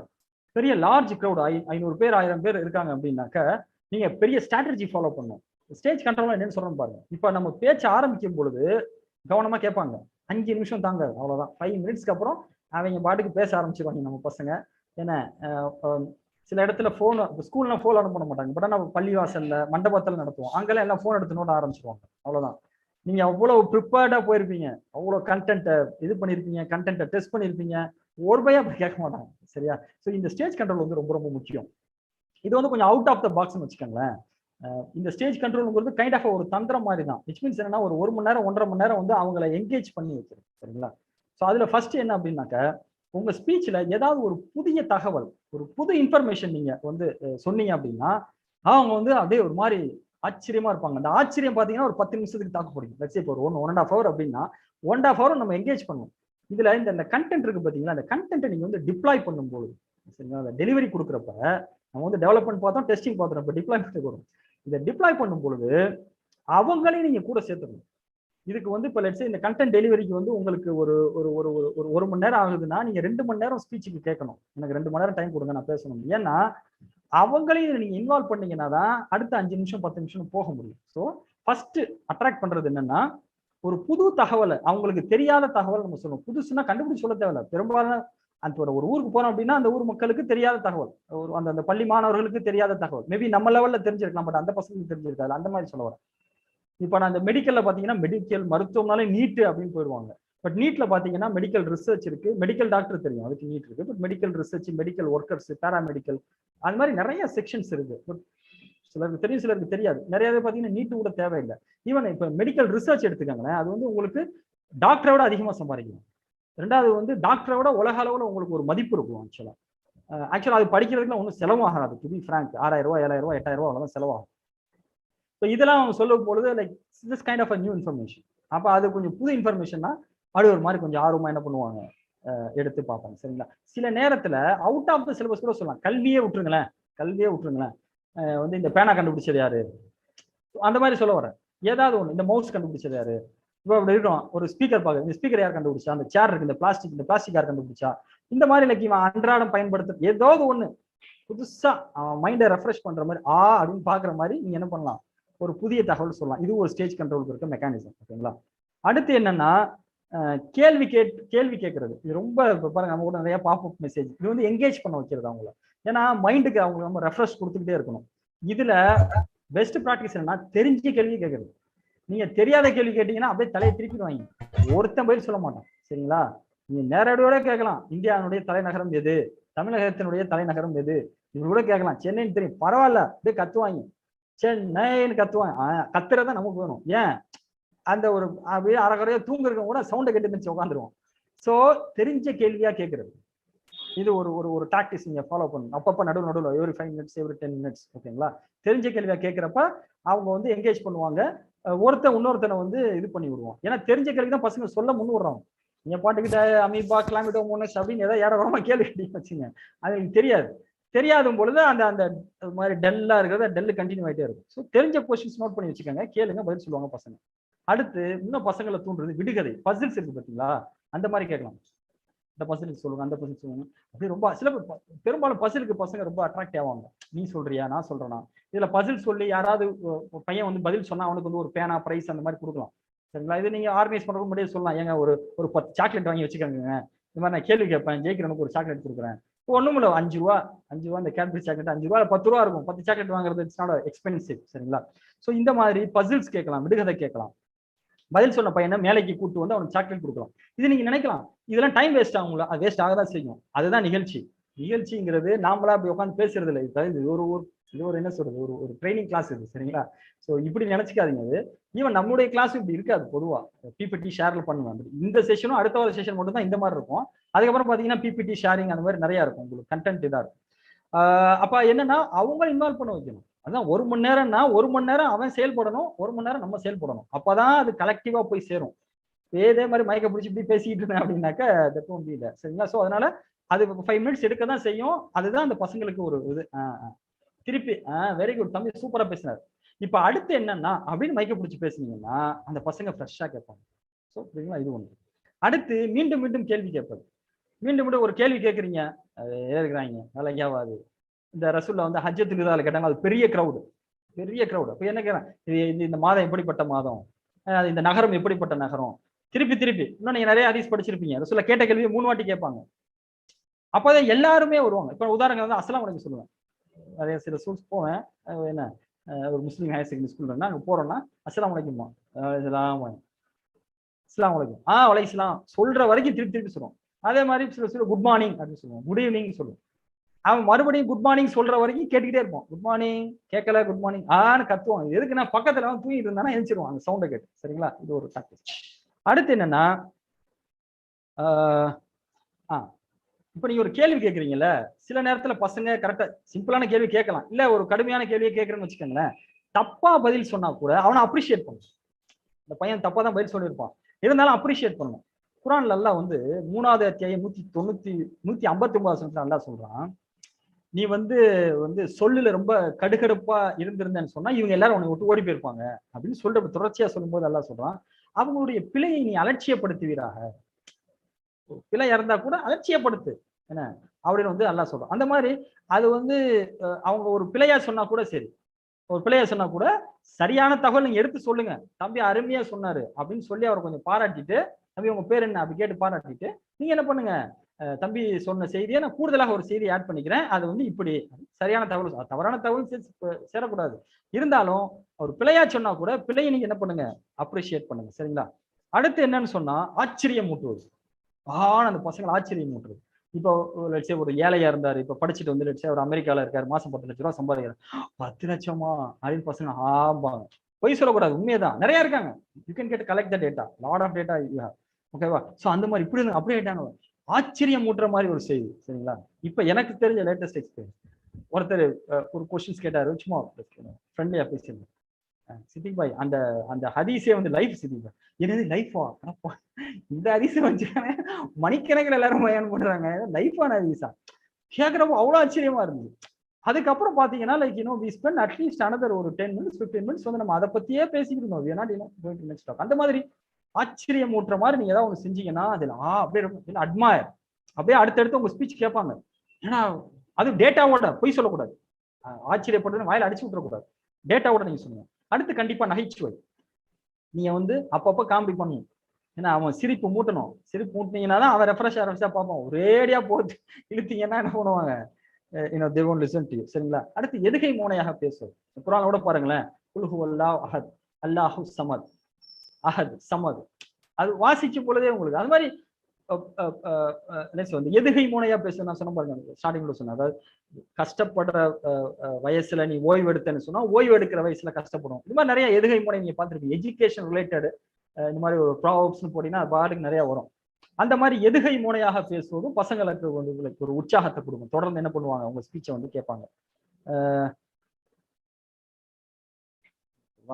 இது அடுத்து என்னன்னா ஸ்பீச்ல இது ஒரு செட்டு. ஓகேவா? இது நோட் பண்ணிக்கங்க, நோட் பண்ணிருப்பீங்க கண்டிப்பா. அடுத்து என்னன்னா கோர்வையா பேசுறது, ஃப்ளோ இருக்கணும், ஃப்ளோ ஆஃப் ஸ்பீச் அப்படிம்பாங்க. இது என்ன அப்படிங்கிறது சொல்றேன், ஐ டேக் சம் டைம். ஓகேவா? இது என்ன அப்படின்னா, இப்ப நம்ம பேசுறோம்ல, இப்ப நானே பேசுறேன், இப்படியே ஒரு மாதிரி பேசிட்டு எல்லாம் டயர்டாகி படுத்து தூங்கிடுவோம், எல்லாம் ஜூம் ஆஃப் பண்ணிட்டு போயிடுவோம். இப்ப டைரக்ட் கிளாஸ்னு வச்சுக்கோங்களேன், வேற வழியில வெளியே எஞ்சி போக முடியாது, மேக்ஸிமம் படுத்து தூங்கிடுவாங்க. இதுக்கு ரீசன் என்ன அப்படின்னாக்க, நீங்க ஒரே மாதிரி பேசிக்கிட்டு இருந்தீங்கன்னா மூளை வந்து 5-10 நிமிஷத்துக்கு மேல கேட்காது, டயர்ட் ஆயிடும். ஓகேவா? சோ கோர்வையா பேசுறதோட மீனிங் என்னன்னா, ஒரு 2 நிமிஷம், ஒரு 3 நிமிஷம் அவங்களுடைய சிந்தனையை தூண்டுற மாதிரி பேசணும். ஏன்னா அப்ப மூளையினுடைய ஒரு பகுதி வேலை செய்யும். அப்புறம் நகைச்சுவை, அந்த அந்த இடம் வந்து ரெஸ்ட் ஆயிடும், அடுத்த பகுதி வேலை செய்யும். அப்புறம் ஆச்சரியம் ஊட்டுற மாதிரி பேசணும், அப்புறம் ஒரு கதை சொல்லணும், என்ன அப்புறம் ஏதாவது ஒரு புதிய இன்ஃபர்மேஷன் சொல்லணும், அப்புறம் அவங்களுக்கு கவலை ஏற்படுத்துற மாதிரி, படிக்காம அப்படி இருக்குமே, விட்டுட்டோமே, அப்படி பண்ணிட்டோமே, இன்ஷால்லா எப்படி செஞ்சிருக்கலாம், அப்படி செஞ்சிருக்கலாம். இப்படி மூளையினுடைய ஒவ்வொரு பகுதியா நீங்க வந்து ஃபங்க்ஷன் பண்ண வச்சீங்கன்னா எல்லா பகுதியுமே கொஞ்சம் கொஞ்சம் நேரம் வேலை செய்யுமா. ஆவரேஜா பாத்தீங்கன்னா மூளை வந்து ஒரு மாதிரி ஃப்ரெஷ்ஷாவே இருக்கும். ஒரே பகுதி, இப்ப லிசனிங்னு வச்சுக்கோங்களேன், ஒரே மாதிரி போட்டீங்கன்னா ஒரே நல்லா படுத்து தூங்கிடும். நானா இருந்தாலும் தூங்கிடும், நீங்களா இருந்தாலும் தூங்கிடுவீங்க. சரிங்களா?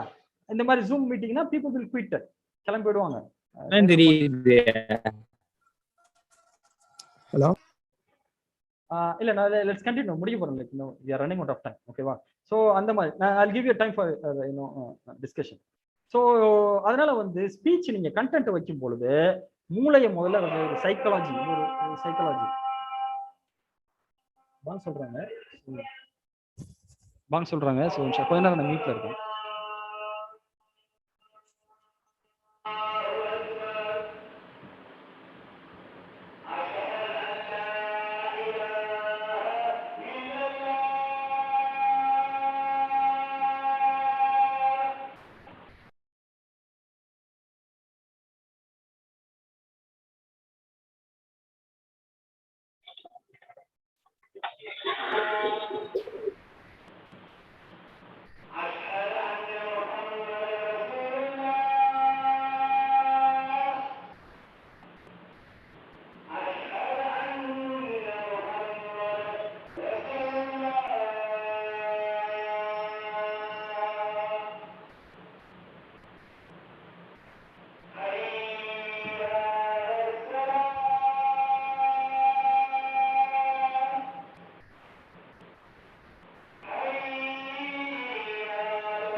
சரி கண்டினியூ பண்ணுறேன் சரிங்களா.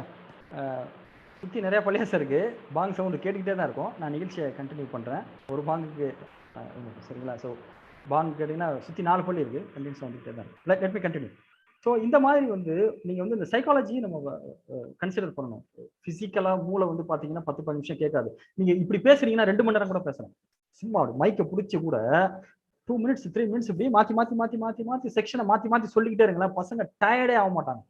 ஆக்சுவலாக பசங்க மூளை தான் டயர்டாக வரும், மூளை தான் டயர்டாகும். ஈவன் நான் படிக்கிறது கூட சொல்லுவேன், படிக்கிற கூட என்ன ஒரே படிச்சுட்டு படுத்து தூங்கிடுவோம். நானும் படிச்சிருக்கிறேன், நீ படிச்சிருக்கிறேன், எம்டெக் படிச்சிருக்கேன், எல்லாம் படிச்சிருக்கிறேன். உட்காந்து புக்கை கொடுத்தீங்கன்னா 10 நிமிஷத்துல தூக்கம் வந்துடும். ஸோ என்ன பண்ணோம், கொஞ்ச நேரம் படிக்கணும், படிச்சதை எழுதி பார்க்கணும், அதை சிந்திக்கணும், இதுல என்னென்ன மாதிரிலாம் கேள்வி கேட்பாங்க, எப்படியெல்லாம் பதில் சொல்லணும், ரெண்டு ஹோம் ஒர்க் மாதிரி லைக்கணும், பயிற்சி வினாக்கள் ப்ராக்டிஸ் பண்ணணும். இப்படி கலந்து படிச்சீங்கன்னா ரொம்ப நேரம் படிக்கலாம், தூக்கம் வராது. ஒரே மாதிரி புக் அடிச்சு இப்படின்னா அவ்வளவுதான், நல்லா படுத்து தூங்கிடுவோம் எல்லாரும். நானும் தூங்கிடும், நீங்களும் தூங்கிடும். ஸோ என்னன்னா மூளை வந்து ஒரே வேலையை கண்டினியூஸா ரொம்ப நேரம் செய்யாது, அதை ஆட்டோமேட்டிக்கா ட்ரிகர் பண்ணிடும். பாத்துருக்கோம், தூங்குறப்ப கொசு கடிச்சு ஆட்டோமேட்டிக்கா கை போய் அடிக்கிறது பாருங்க. அதாவது 2 விஷயம் இருக்கு நம்ம உடம்புல, நாமன்னு ஒண்ணு இருக்கு, நம்ம மூளைன்னு ஒண்ணு இருக்கு சரிங்களா. நாம தான் நம்ம உடம்ப கட்டுப்படுத்தி இருக்கணும்னு நினைக்காதீங்க, நம்மளை மீறி நம்ம மூளை கூட கட்டுப்படுத்தும். But that is different story, வருவோம். ஸோ அதனால அதுக்கு ஏத்த மாதிரி நீங்க வந்து உங்க ஸ்பீச் கண்டென்ட்டை வந்து செக்ஷனா அப்படியே ஒரு மாதிரி ஃப்ளோ, இது தான் ஃப்ளோ அப்படின்றது வச்சீங்கன்னா டயர்ட் இல்லாம 2 மணி நேரம் கூட கேட்பாங்க. அடுத்து என்னன்னு பாத்தீங்கன்னா ஒரு தொடர்ச்சி இருக்கணும். திடீர்னு ஏதாவது ஒன்று பேசிக்கிட்டு, இப்போ நீங்க ஒரு மோட்டிவேஷன் பேசிட்டு திடீர்னு ஒரு கேரியர் கைடன்ஸ்க்கு தாவிடக்கூடாது. அது ஒரு கண்டி அதை மாதிரி ஏணிப்படி மாதிரி ஃபர்ஸ்ட் செகண்ட் தேர்ட் அப்படியே கையை பிடிச்சி கூட்டிட்டு போற மாதிரி இருக்கணும். இவன் அங்க ஓடு இங்க ஓடு இப்படியே அவனை தூக்கி சுழட்டி அடிச்சிங்கன்னா அவ்வளவுதான். ஸோ அதனால ஒரு தொடர்ச்சி இருக்கணும் சரிங்களா. ஒன்று அடுத்து என்னன்னா டீவியேஷன் பெரும்பாலும் அவாய்ட் பண்ணிடணும். ஏன்னா நம்ம பேச ஆரம்பிக்கும் பொழுது நிறைய டீவியேஷன் வரும், இப்படி பேசுவோம் அப்படி பேசுவோம், அப்படியே உள்ள போயிடுவோம், அப்படியே நம்ம பாட்டுக்கு இறங்கிடுவோம் சரிங்களா.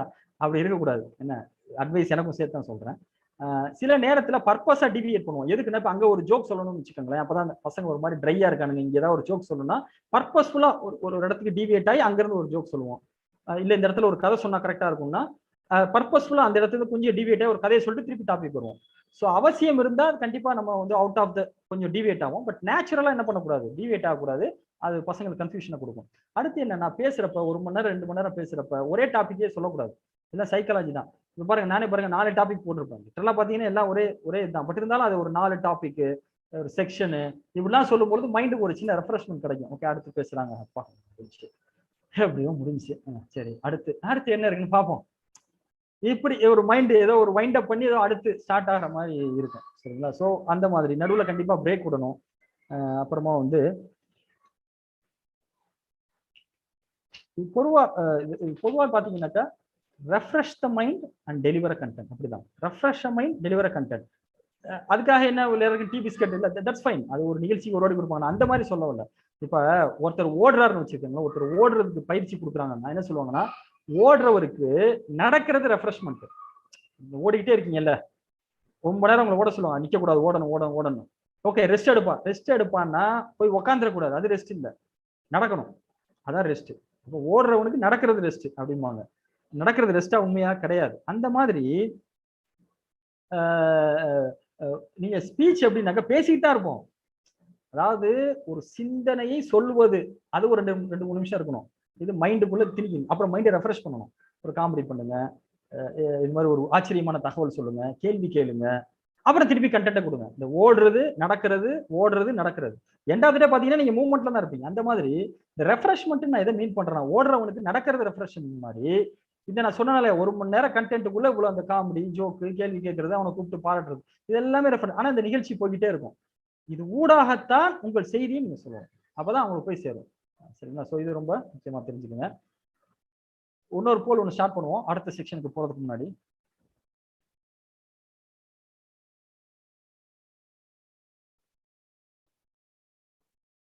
பிரதர் அன்சாரி, இன்னொரு போல் ஸ்டார்ட் பண்ணலாமா?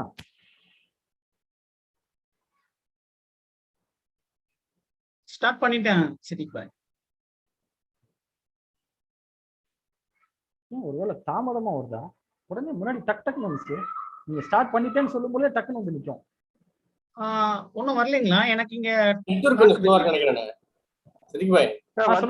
வந்துருச்சு போன் பண்ணியாச்சு. ஓகே பொதுவா எனக்கு ப்ராம்ப்ட் வரும். That's fine.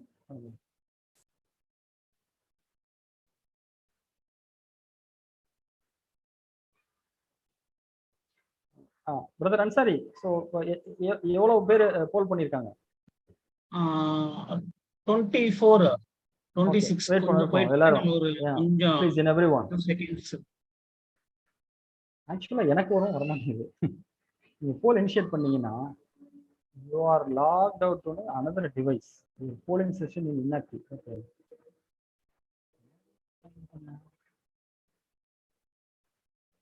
31 பேர் போல் பண்ணியிருக்காங்க சித்திக் பாய். Okay okay. இன்னொரு எவ்வளவு செகண்ட்? இன்னொரு 10 செகண்ட். கரெக்டா 7:30க்கு நம்ம அடுத்த தலைப்பு பேச்சின் ஒழுங்குகள். குர்ஆன் ஹதீஸ் அடிப்படையில பேச்சினுடைய ஒழுங்குகள் எப்படி இருக்கணும் அப்படின்னு. இப்ப பாருங்க, நானே ஒரு டிப் சொல்றேன் பாருங்க. கண்டென்ட் பாத்தீங்கன்னா ஒரு 3 மணி நேரம் நிகழ்ச்சினா நம்ம வந்து ஒரு 1.5 மணி நேரத்தை பிளான் பண்ணணும். ஏன்னா கண்டிப்பா இழுத்துரும் கண்டென்ட். ஏதாவது ஒன்று சொல்லுவோம், இந்த மாதிரி ஒரு மிஸ்டேக் வரும், அது ஒரு ஏதாவது ஒன்று வந்துடும். சேஃபா இப்ப 8 மணின்னு சொன்னா 8 மணிக்கு முன்னாடி முடிச்சிடலாம், சேஃபா முடிச்சிடலாம். ஸோ இதுவும் ஒரு டாக்டிஸ் தான். நீங்க வந்து அவங்கள்ட்ட டைம் கேட்கும் பொழுது இப்படி கேட்டுடணும், எனக்கு இவ்வளவு பேசுறதுக்கு எனக்கு இவ்வளவு நேரம் கொடுங்க அப்படிங்கிற மாதிரி கேட்டுருணும். ஆனா நம்ம கண்டென்ட் ப்ரிப்பேர் பண்ணும் பொழுது அதுக்கு 50% ஆஃப் த டைம் தான் நம்ம கண்டென்ட் ப்ரிப்பேர் பண்ணணும். ஏன்னா எப்பவுமே சரி நம்ம ப்ரிப்பரேஷன் பண்ணும் பொழுது இருக்கிற அந்த சுருக்கம் பேசும் பொழுது வராது. எதுக்குன்னா ஆடியன்ஸை பார்த்து நம்ம பேசுறோம், அவங்களுடைய ஃப்ளோக்கு ஏற்ற மாதிரி தான் நம்முடைய ஸ்பீச் அமைச்சிக்க முடியும். ஸோ அதனால அந்த டைனமிக்கா அந்த நேரத்தை நம்ம மாற்றிக்கணும். ஓகேவா?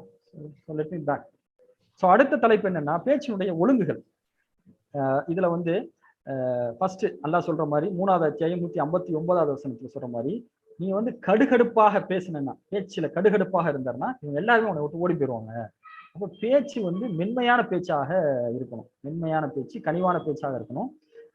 20வது அத்தியாயம் 44வது வசனத்துல அல்லாஹ் சொல்றான், கனிவான பேச்சை நீங்க சொல்லுங்க, பேசுனா அவர்கள் வந்து உணரக்கூடும், நல்லுபதேசம் பெறக்கூடும்.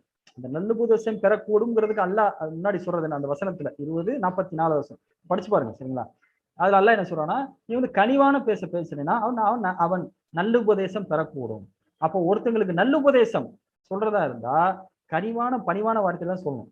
அவனை போய் திட்டிக்கிட்டு அவன் கெட்ட வார்த்தையில பேசிக்கிட்டு நீ உருவே மாட்டடா இப்படி எல்லாம் அழகா அன்பா, அதான் அதுதான் ரசூலுல்லாஹ் அல்லாஹ் சொல்றான் பாருங்களேன்.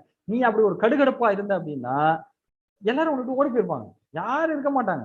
அனஸ் ரலியல்லாஹு வந்து ரசூலுல்லாஹ் கீழே பல ஆண்டுகள் பணியாற்றினாங்க. அவங்க சொல்றாங்க, ரசூலுல்லாஹ் வந்து என்னை திட்டினதே கிடையாது, அவங்க வந்து கெட்ட வார்த்தை பேசுபவராக இருந்ததே கிடையாது. ரசூலுல்லாஹ் வந்து இந்த கடினமாக பேசக்கூடியவர்கள்லாம் நிறைய குர்ஆனை சாதரெல்லாம் கூட காட்டுவாங்க, குர்ஆன்ல அப்படி இருக்கு, ஹதீஸ்ல இருக்கு, என்ன மூலம் காட்டுவாங்க. ஆனா நேச்சுரலா பாத்தீங்கன்னா ரசூலுல்லாஹ் வந்து ஒரு ஒரு ஒரு ஒரு கடினத்தன்மை உள்ளவராகவோ கடினமாக பேசக்கூடியவராகவோ ரசூல் இருந்து ரொம்ப சாஃப்ட் ஸ்போக்கன்.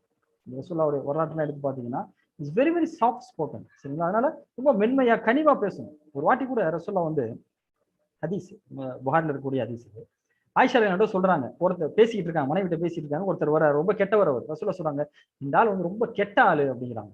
ஆனா வந்து உட்கார்ந்தவரும் ரொம்ப அழகா அன்பா பேசுறாங்க. அவர் எந்திரிச்சு போனோம்னா ஆயிஷா ரலியல்லாஹு கேட்கறாங்க, ரொம்ப ஆளு கெட்ட ஆளு, நீங்க அவர்கிட்ட ரொம்ப என்ன சொல்றது ரொம்ப கேஷுவலா பேசுறீங்க, ரொம்ப என்ன சொல்ற அந்த கெட்டவர்னா கெட்டவர்கிட்ட பேசுற மாதிரி பேசலன்னா. அதுக்கு ரசூலுல்லாஹ் நிறைய அட்வைஸ் சொல்றாங்க. நான் ஹதீஸ் நம்பர் உங்களுக்கு தர்றேன், வாட்ஸ்அப் குரூப்ல போஸ்ட் பண்றேன், இன்ஷாஅல்லாஹ் பாத்துங்க. ஸோ எதுக்குன்னா பை நேச்சரா ரசூலுல்லாஹ் வந்து ரொம்ப சாஃப்ட் ஸ்போக்கன். ஸோ அந்த மாதிரி இவர் வந்து என்ன சொல்றது ஸ்பீச்ல வந்து ஒரு ஒரு ஒரு அழகான ஒரு மென்மையை தன்மையை கனிவை நீங்க கடைபிடிக்கணும், சரிங்களா? Even though the people make you more anger. பசங்க கேள்வியெல்லாம் கேட்பாங்க பாருங்க, உங்களுக்கு பயங்கரமா கோவப்படுத்துற மாதிரி இருக்கும், ஆனா கோவப்பற்றவே கூடாது. ஓகேவா? அடுத்து என்ன, அதே வசனத்துல அல்லாஹ் சொல்றான், அவருடைய பிள்ளைகளை அலட்சியம் செய்வீராக, அவருக்காக பிரார்த்தனை செய்வீராக. நம்ம ஸ்பீச் ஆரம்பிக்கும் போது துவா செய்யணும். நம்ம சலாம் சொல்றோம், நிறைய துவா செய்யணும். அந்த பசங்களுக்கு அமர்ந்திருக்கக்கூடிய உங்கள் அனைவருக்கும் அல்லாஹ் கல்வி ஞானத்தை வழங்க வேண்டும் என்றும், அல்லாஹ் வந்து உங்களுக்கு இம்மையிலும் மறுமையிலும் வெற்றியை கொடுக்க வேண்டும் என்றும், இப்படி அவளுக்காக நம்ம என்ன பண்ணணும், பிரார்த்தனை செய்ய. என்ன பிரார்த்தனைன்னு லிஸ்ட் போடலாம் இல்ல, ஆனா துவா செய்ய சொல்றான் அல்லாஹ், சரிங்களா? ஸோ அவர்களுக்காக பிரார்த்தனை செய்கிறாங்கன்னா அப்போ வாய்ப்பு கிடைக்கும் பொழுது நிச்சயமா என்ன பண்ணும், அந்த இறைவனிடம் ஏக இறைவனிடம் வேண்டிக் கொள்கின்றேன், அல்லாஹ்விடம் வேண்டிக் கொள்கின்றேன், உங்களுக்கு கிடைக்கக்கூடிய வாய்ப்புகளுக்கு ஏற்ற மாதிரி அவருக்காக துவா செய்யுங்க. அது அவங்க மனசுல ஒரு இது இன்ஷா அல்லாஹ். ஏதோ ஒன்று சொல்றாரு, அது சொல்றது ஒரு பக்கம் கூட நமக்காக துவா செய்யறாருல சம்திங் அது அந்த மாதிரி. அதே மாதிரி 31வது அத்தியாயம் 19வது வசனத்துல வந்து அல்லாஹ் சொல்றான் வந்து இந்த சப்தமாக பேசுறதுங்கிறது இந்த கழுதை தான் ரொம்ப கத்தும் அப்படிங்கிறாங்க. பேசும்பொழுது ரொம்ப என்ன சொல்றது கத்தி பேசுறாங்க பார்த்துருக்கீங்களா? அது அல்லாஹ் வந்து அந்த கழுதைக்கு உதாரணம்னு சொல்றான். அது மாதிரி சில ஸ்பீச் சில பேர் பார்த்துருக்கலாம், அப்பா ஆரம்பிச்சதை முடிக்க ஒரே கத்து, ஐயோ அப்பா ஹார்ட் அடைக்கும் அந்த மாதிரி பேசிடக்கூடாது. Just politely speak. ரொம்பவும் அப்படியே வாய்க்குள்ள பேச வேணாம், ஓன்னு கத்த வேணாம். ஜஸ்ட் ஸ்பீக் லைக் நேச்சுரலா புரிய மாதிரி பேசலாம். சரிங்களா? இதெல்லாம் வந்து இருக்கக்கூடிய டிப்ஸ். அடுத்த லெவல் ஆஃப் பேச்சுடைய ஒழுங்குகள் என்னன்னா, உண்மையை பொய்யுடன் கலக்காதீர்கள். 2வது அத்தியாயம் 42வது வசனத்துல அல்லாஹ் சொல்லி காமிக்கிறான். ஒரு கண்டென்ட்ல ஒரு ஒரு ஒரு ஒரு ஒரு உண்மையை எடுத்துட்டு அதுக்கு ஹெட்டரு ஃபூட்டரு அதுக்கு பெயிண்டிங்லாம் பண்ணி ஒரு 10 பொய்யை வச்சு நீங்க சொன்னீங்கன்னா நீங்க சொன்ன அந்த உண்மைக்கு மதிப்பு இல்லாம போகும். அதனால உண்மையை அப்படியே சொல்லுங்க. ஒண்ணு என்ன தப்பு கிடையாது. அதே மாதிரி அல்லாஹ் சொன்னா 22வது அத்தியாயம் 30வது வசனத்துல பொய்யான பேச்சுக்களில் இருந்து விலகி இருங்க. எந்த காரணத்தை கொண்டு பொய் பேசுறாரு. ஆனா சொல்லுவாங்க, கண்ணுக்கு மையழகு கவிதைக்கு பொய்யழகும்பாங்க. ஒரு பொய்யா சொன்னா மட்டும்தான் அவங்களுக்கு புரிய வைக்க முடியும் அப்படிங்கிற மாதிரி ஒரு சூழல் உண்மையாலே பேச்சாளர்களுக்கு இருக்கும். நடந்த மாதிரி சொல்லுவாங்க. இதுக்கெல்லாம் என்ன பண்ணலாம், நீங்க கற்பனையா சொல்லலாம். ஏன் நான் செஞ்சேன் நான் பார்த்தேன்னு பொய் சொல்லணும்? இப்போ ஒருத்தர் இருக்காருன்னு வச்சுக்கோங்களேன், சொல்லலாம்ல. ஒருத்தர் வந்து கடலுக்கு அடியில போறாரு, வந்து கையை பாக்குறாரு, கை தெரியுமா தெரியாது. என்ன ஒருத்தர் இப்படி இருக்காருன்னு வச்சுக்கோங்களேன், ஒருத்தர் அப்படி இருக்காருன்னு வச்சுக்கோங்களேன். கற்பனையா சொல்லுங்க. கற்பனை வேற பொய் வேற. நீங்க கற்பனை பண்ணி ஒரு உதாரணத்தை சொல்றதுல தப்பு இல்லை. எக்ஸாம்பிள் ஒரு கற்பனையா நீங்க யோசிச்சு சொல்றது தப்பு இல்லை. ஈவன் அது உண்மைக்கு புறம்பா இருந்தாலும் நான் சொன்னா இல்லையா, அல்லாஹ் வந்து சொல்றோம் ஒருவேளை படகலவோடு இருந்திருந்தாலும் என்ன ஆயிருக்கும்னு அல்லாஹ் ஒரு அசம்ஷன் பண்ணி சொல்றோம். படகடவுலாம் கிடையாது. என்ன இருந்தாலும் அவனுக்கு புரிய வைக்கிறதுக்காக, அதுக்காக வந்து பொய் சொல்ல வேணாம், கற்பனையா சொல்லலாம். கற்பனையா சொல்லலாம். ஒரு கற்பனையாக எடுத்துக்கோங்க. இப்போ கற்பனையா ஒரு மனிதர் இப்படி இருக்காரு, கற்பனையா இப்ப சொல்ற நீ வந்து ஒரு 50 லட்ச ரூபா கார் வாங்குற தம்பி அப்படின்னு. என்ன கற்பனையா கற்பனையா பேசலாம், அது தப்பு. ஆனா பொய் பேசிடக்கூடாது. பொய் பேசுனீங்கன்னா நம்ம இவ்வளோ தூரம் சொன்ன உண்மையெல்லாம் உசுரும் போயிடும். சரிங்களா? அதனால பொய் பேசக்கூடாது. அடுத்து என்னன்னா அல்லாஹ் சொல்றது, நேர்மையான கூற்றை கூறுங்கள். 33வது அத்தியாயம் 70வது வசனத்துல. இதுல வந்து உண்மைக்கும் நேர்மைக்கும் வித்தியாசம் இருக்கு. உண்மையும் நேர்மையும் பார்க்க வருமா இருக்கும், அப்படி கிடையாது. இப்ப நேர்மை அப்படின்னா நம்ம சொல்றதுல ஒரு நியாயம் இருக்கணும். அப்படியே சொல்றோம் இதை பண்ணுப்பா அதை பண்ணா ஒரு நியாயம் இருக்கணும். அதுக்கு ஏத்த மாதிரி தான் நம்ம ஸ்பீச் இருக்கணும். கேட்கறவங்களுக்கு ஒரு அதாவது லாஜிக்கலா ஃபிட் ஆகுதும்பாங்கல்ல, ஒரு என்ன சொல்றது, ஒரு ஒரு நடைமுறை சாத்தியமுள்ள ஒரு விஷயத்த சொல்லணும். என்ன அதே மாதிரி வந்து இப்ப சொல்றோம் அப்படின்னு நழுவி ஓடிடக்கூடாது. அது மாதிரி நம்ம நினைக்கலாம் நழுவி ஓடிட்டோம் அப்படின்னா உஷாரா தாவிட்டோம். கேட்கறவங்களும் அப்படி இருக்காது. பேசுற நல்லா இருப்பாரு போப்பாடு. அந்த அந்த அந்த கனெக்டிவிட்டி, அந்த ரிலையபிலிட்டி, அந்த நம்பிக்கை பிரேக் ஆயிடுச்சுன்னா நம்ம அடுத்தடுத்து சொல்றதுங்கிறது வந்து ஒரு பெரிய அளவுக்கு ரீச் ஆகாது. அதனால வந்து நம்ம ஜெயிக்கிறோம் தோக்குறோம் அது ரெண்டாவது. உண்மை நேர்மை அது வந்து ரொம்ப ரொம்ப இருக்கணும். பொய் வந்து பாத்தீங்கன்னா பொய்யை அவாய்ட் பண்ணிட்டு நீங்க ஒரு ஒரு ஒரு ஒரு கற்பனையாக ஒரு அசம்ஷனை சொல்லி நீங்க என்ன பண்ணலாம், கருத்தை சொல்லலாம். பொய் சொல்ல தேவையில்லை. என்ன நான் ஒரு நிகழ்ச்சிக்கு போனேங்க அப்படிதான், ஐயோ ஒருத்தர் கத்துனாரு பாருங்க, கத்துன்னு கத்திட்டாரு, பொய் சொல்ல வேணாம். ஏன்னா நான் போன நிகழ்ச்சி அப்படி யாரும் கத்தல, கற்பனையா சொல்லலாம். சில பேர் பாருங்க கத்துன்னு கத்துவாங்க, அப்படிலாம் கத்தக்கூடாதுங்க, அசம்ஷனா சொல்றது. சரிங்களா? ஸோ அதனால அந்த பொய்க்கும் அசம்ஷனுக்கும் கற்பனைக்கும் இந்த வேறுபாடு இருக்கு. அந்த வேறுபாடை கலைஞ்சிட்டு நீங்க என்ன பண்ணுங்க, யூ கேன் ஸ்பீச். சரிங்களா? அடுத்து ரொம்ப முக்கியமானது வீணான பேச்சு. அந்த சூரத்துல் மூமினூன்ல வரும், வெற்றி பெற்றவர்கள் யார் அப்படின்னு போறது பல விஷயங்கள் நல்லா பட்டியலிடும் பொழுது வீணானவற்றை வந்து தடுத்துக் கொள்வார்கள் அப்படின்னு நல்லா சொல்லுவான். அதனால ஸ்பீச்ல வந்து தேவையில்லாத பேசாதீங்க. Stick to the topic. சரிங்களா? Even though that is right, சரியா இருந்தா கூட டாபிக்கு என்ன தேவை அது பேசுங்க. தேவையில்லாத விஷயங்களை பேசக்கூடாது. அது மாதிரி அடுத்தவங்க முகம் சுளிக்கிற மாதிரி பேசக்கூடாது. அருவருப்பான பேச்சு, கெட்ட வார்த்தை, இதெல்லாம் பேசக்கூடாது. அல்லாஹ் குர்ஆன்ல சொல்றான் 17வது அத்தியாயம் 53வது வசனத்துல சிறந்த பேச்சையே பேசுங்க. ஸ்பீச்ல பெஸ்டா எடுத்து பேசணும். சரிங்களா? ஒரு விஷயத்த சொல்றதுக்கு 100 வழி இருக்கும். அந்த 100 வழியில ஒரு சிறந்த வழின்னு ஒண்ணு இருக்கும் பாருங்க, அதை தேர்ந்தெடுத்து சொல்லணும். கேட்டா கேட்கணும் போ, எனக்கு என்ன வாய்க்கு அந்த மாதிரிலாம் பேசிடக்கூடாது. ஸோ இருக்கிறதுல you have to take utmost care. ஒரு பெஸ்ட் ஸ்பீச்சை நீங்க என்ன பண்ணணும், சொல்லணும். அடுத்து என்னன்னா, அந்த நிகழ்ச்சி நடத்துறாங்கல்ல அவங்களுக்கு சங்கடம் ஏற்படுத்துற மாதிரி பேசக்கூடாது. இப்போ ஒரு நாட்டுக்குன்னு ஒரு சட்டம் இருக்கு, மாநிலத்துக்குன்னு ஒரு சட்டம் இருக்கு, நிறைய இருக்கு. அதையெல்லாம் மதிச்சுதான் நம்ம பேசணும். சரிங்களா? ஏதோ எடுத்தவங்க ஒருத்தர் வாய்க்கு வந்த மாதிரி நம்ம பேசிடக்கூடாது. ஏன்னா ஒரு நிகழ்ச்சி நடத்துறாங்கல்ல அவங்களுக்கு சங்கடத்தை நம்ம கொடுத்துடக்கூடாது. அதுதான் இதெல்லாம் ஒரு வீணான பேச்சு அப்படிங்கிற வகைப்படுத்த தேவையில்லாத அனாவசியமானது, அடுத்தவங்க வந்து முகம் சுளிக்கக்கூடிய வகையில இருக்கிறது, நிகழ்ச்சி ஏற்பாட்டாளர்களுக்கு வந்து ஒரு சங்கடத்தை கொடுக்கக்கூடிய வகையில பேசுறது, இதையெல்லாம் நம்ம என்ன பண்ணணும், தவிர்த்திருக்கணும். சரிங்களா? உண்மையாவே இடம் பொருள் ஏவல் பார்த்து தான் பேசணும். நான் ஏற்கனவே சொன்ன ஒரு ஹதீஸ் ஆல்ரெடி நான் சுட்டி காட்டினேன் உங்களுக்கு, அன்னை ஆயிஷா ரலியல்லாஹு அவங்க ஹதீஸ்.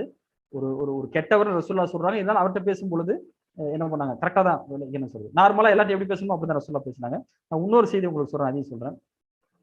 இந்த முனாஃபிக்கினுடைய தலைவன் அவன் என்ன பண்ண, அன்னை ஆயிஷா ரலியல்லாஹு மேல அவதூறு சொல்லிடுறான். அப்ப ரசூலுல்லாஹ் என்ன பண்றாங்க, ஹி டிட் a mistake, அவன் ஒரு மிஸ்டேக் பண்ணிருந்தான். அப்போ வந்து ரசூலா சொல்றாங்க, நான் வந்து அவனை தண்டிக்கணும், என் மனைவி மீது அவதூறு சொல்லிட்டு அவனை தண்டிக்கணும். ஏன் அப்படின்னாக்கா ரசூல்லா தான் மதீனாவுடைய நீதிபதி, ரசூல்லா தான் மதீனாவுடைய அதிபரும் கூட, சரிங்களா? ஆனா சஹாபாக்கள் இந்த கௌசா ஹஜ்ரஜ் 2 கூட்டத்துக்கு மத்தியில சண்டை வருது. ஒரு கூட்டம் சொல்றாங்க அவனை தண்டிக்கணுங்கிறாங்க, ஒருத்தவங்க இல்ல தண்டிக்க முடியாது அப்படிங்கிறாங்க. பயங்கரமா சண்டை வருது. அப்ப ரசூல்லா என்ன பண்றாங்க, அதாவது பாதிக்கப்பட்டிருக்காங்க ரசூல்லா. வந்து அவனை இவன் தான் குற்றவாளி என்பது குர்ஆன் வசனத்துல நிரூபிக்கப்பட்டிருக்கும். நீங்க குர்ஆன் வசனம் கூட அல்ல இறக்கியிருப்பான். 100% இவன் குற்றவாளின்னு தெரிஞ்சா கூட அந்த சஹாபாக்களுக்கு மத்தியில ஏற்படக்கூடிய சண்டை, அந்த இடம், பொருள், ஏவல், சூழல், அவனை தண்டிக்காம ரசூல்லா விட்டுறாங்க. ரசூல்லாவுடைய தண்டிக்கணும்னு நினைச்சு வந்து அவனை தண்டிக்கணும்னு சொல்லி ஒருத்தர் தண்டிக்கணும்னு ஒருத்தர் இல்ல அப்படின்னு அடிச்சுக்கிட்டு சண்டை போட்டு ரசூல்லா என்ன பண்ணாங்கன்னா தண்டிக்கிறத விட்டுட்டாங்க. இவங்களை அமைதிப்படுத்தி ஆஸ்வாசப்படுத்தி சண்டை போடாதீங்கப்பா, சரி விடுங்க போங்க அப்படின்னு சொல்லிட்டு என்ன பண்ணாங்க, ரசூல்லா வந்து அனுப்பிச்சு விட்டாங்க. இடம், பொருள், ஏவல் அதெல்லாம் கிடையாது, நான் நீதி வழங்கியே தீர்வேன், இவனை தண்டிச்சே தீர்வேன் அப்படின்னு ரசூல்லா தண்டிக்கல. அங்க என்ஃபோர்ஸ் பண்ணிருந்தாங்கன்னா பெரிய பிரச்சனை வந்துடும். ஸோ இடம், பொருள், ஏவல் பார்த்தா ரசூல்லா என்ன பண்றாங்க, டிசிஷன் மேக்கிங் பண்றாங்க. நிறைய சொல்லுவாங்க, இந்த மாதிரி தராவி சொல்லுவாங்க, தராவி தொழுவாங்க, இரவு தொழுகும்பாங்க, பள்ளிவாசல்ல ரசூல்லா வந்து தொழுவாங்க, எல்லாருமே பின்னாடி நின்று வந்து தொழுதுப்பாங்க. அப்புறம் ரசூல்லா என்ன பண்றாங்க, நான் பள்ளியில தொழுக மாட்டேன், வீட்டிலே தொழுது பண்ணாங்க.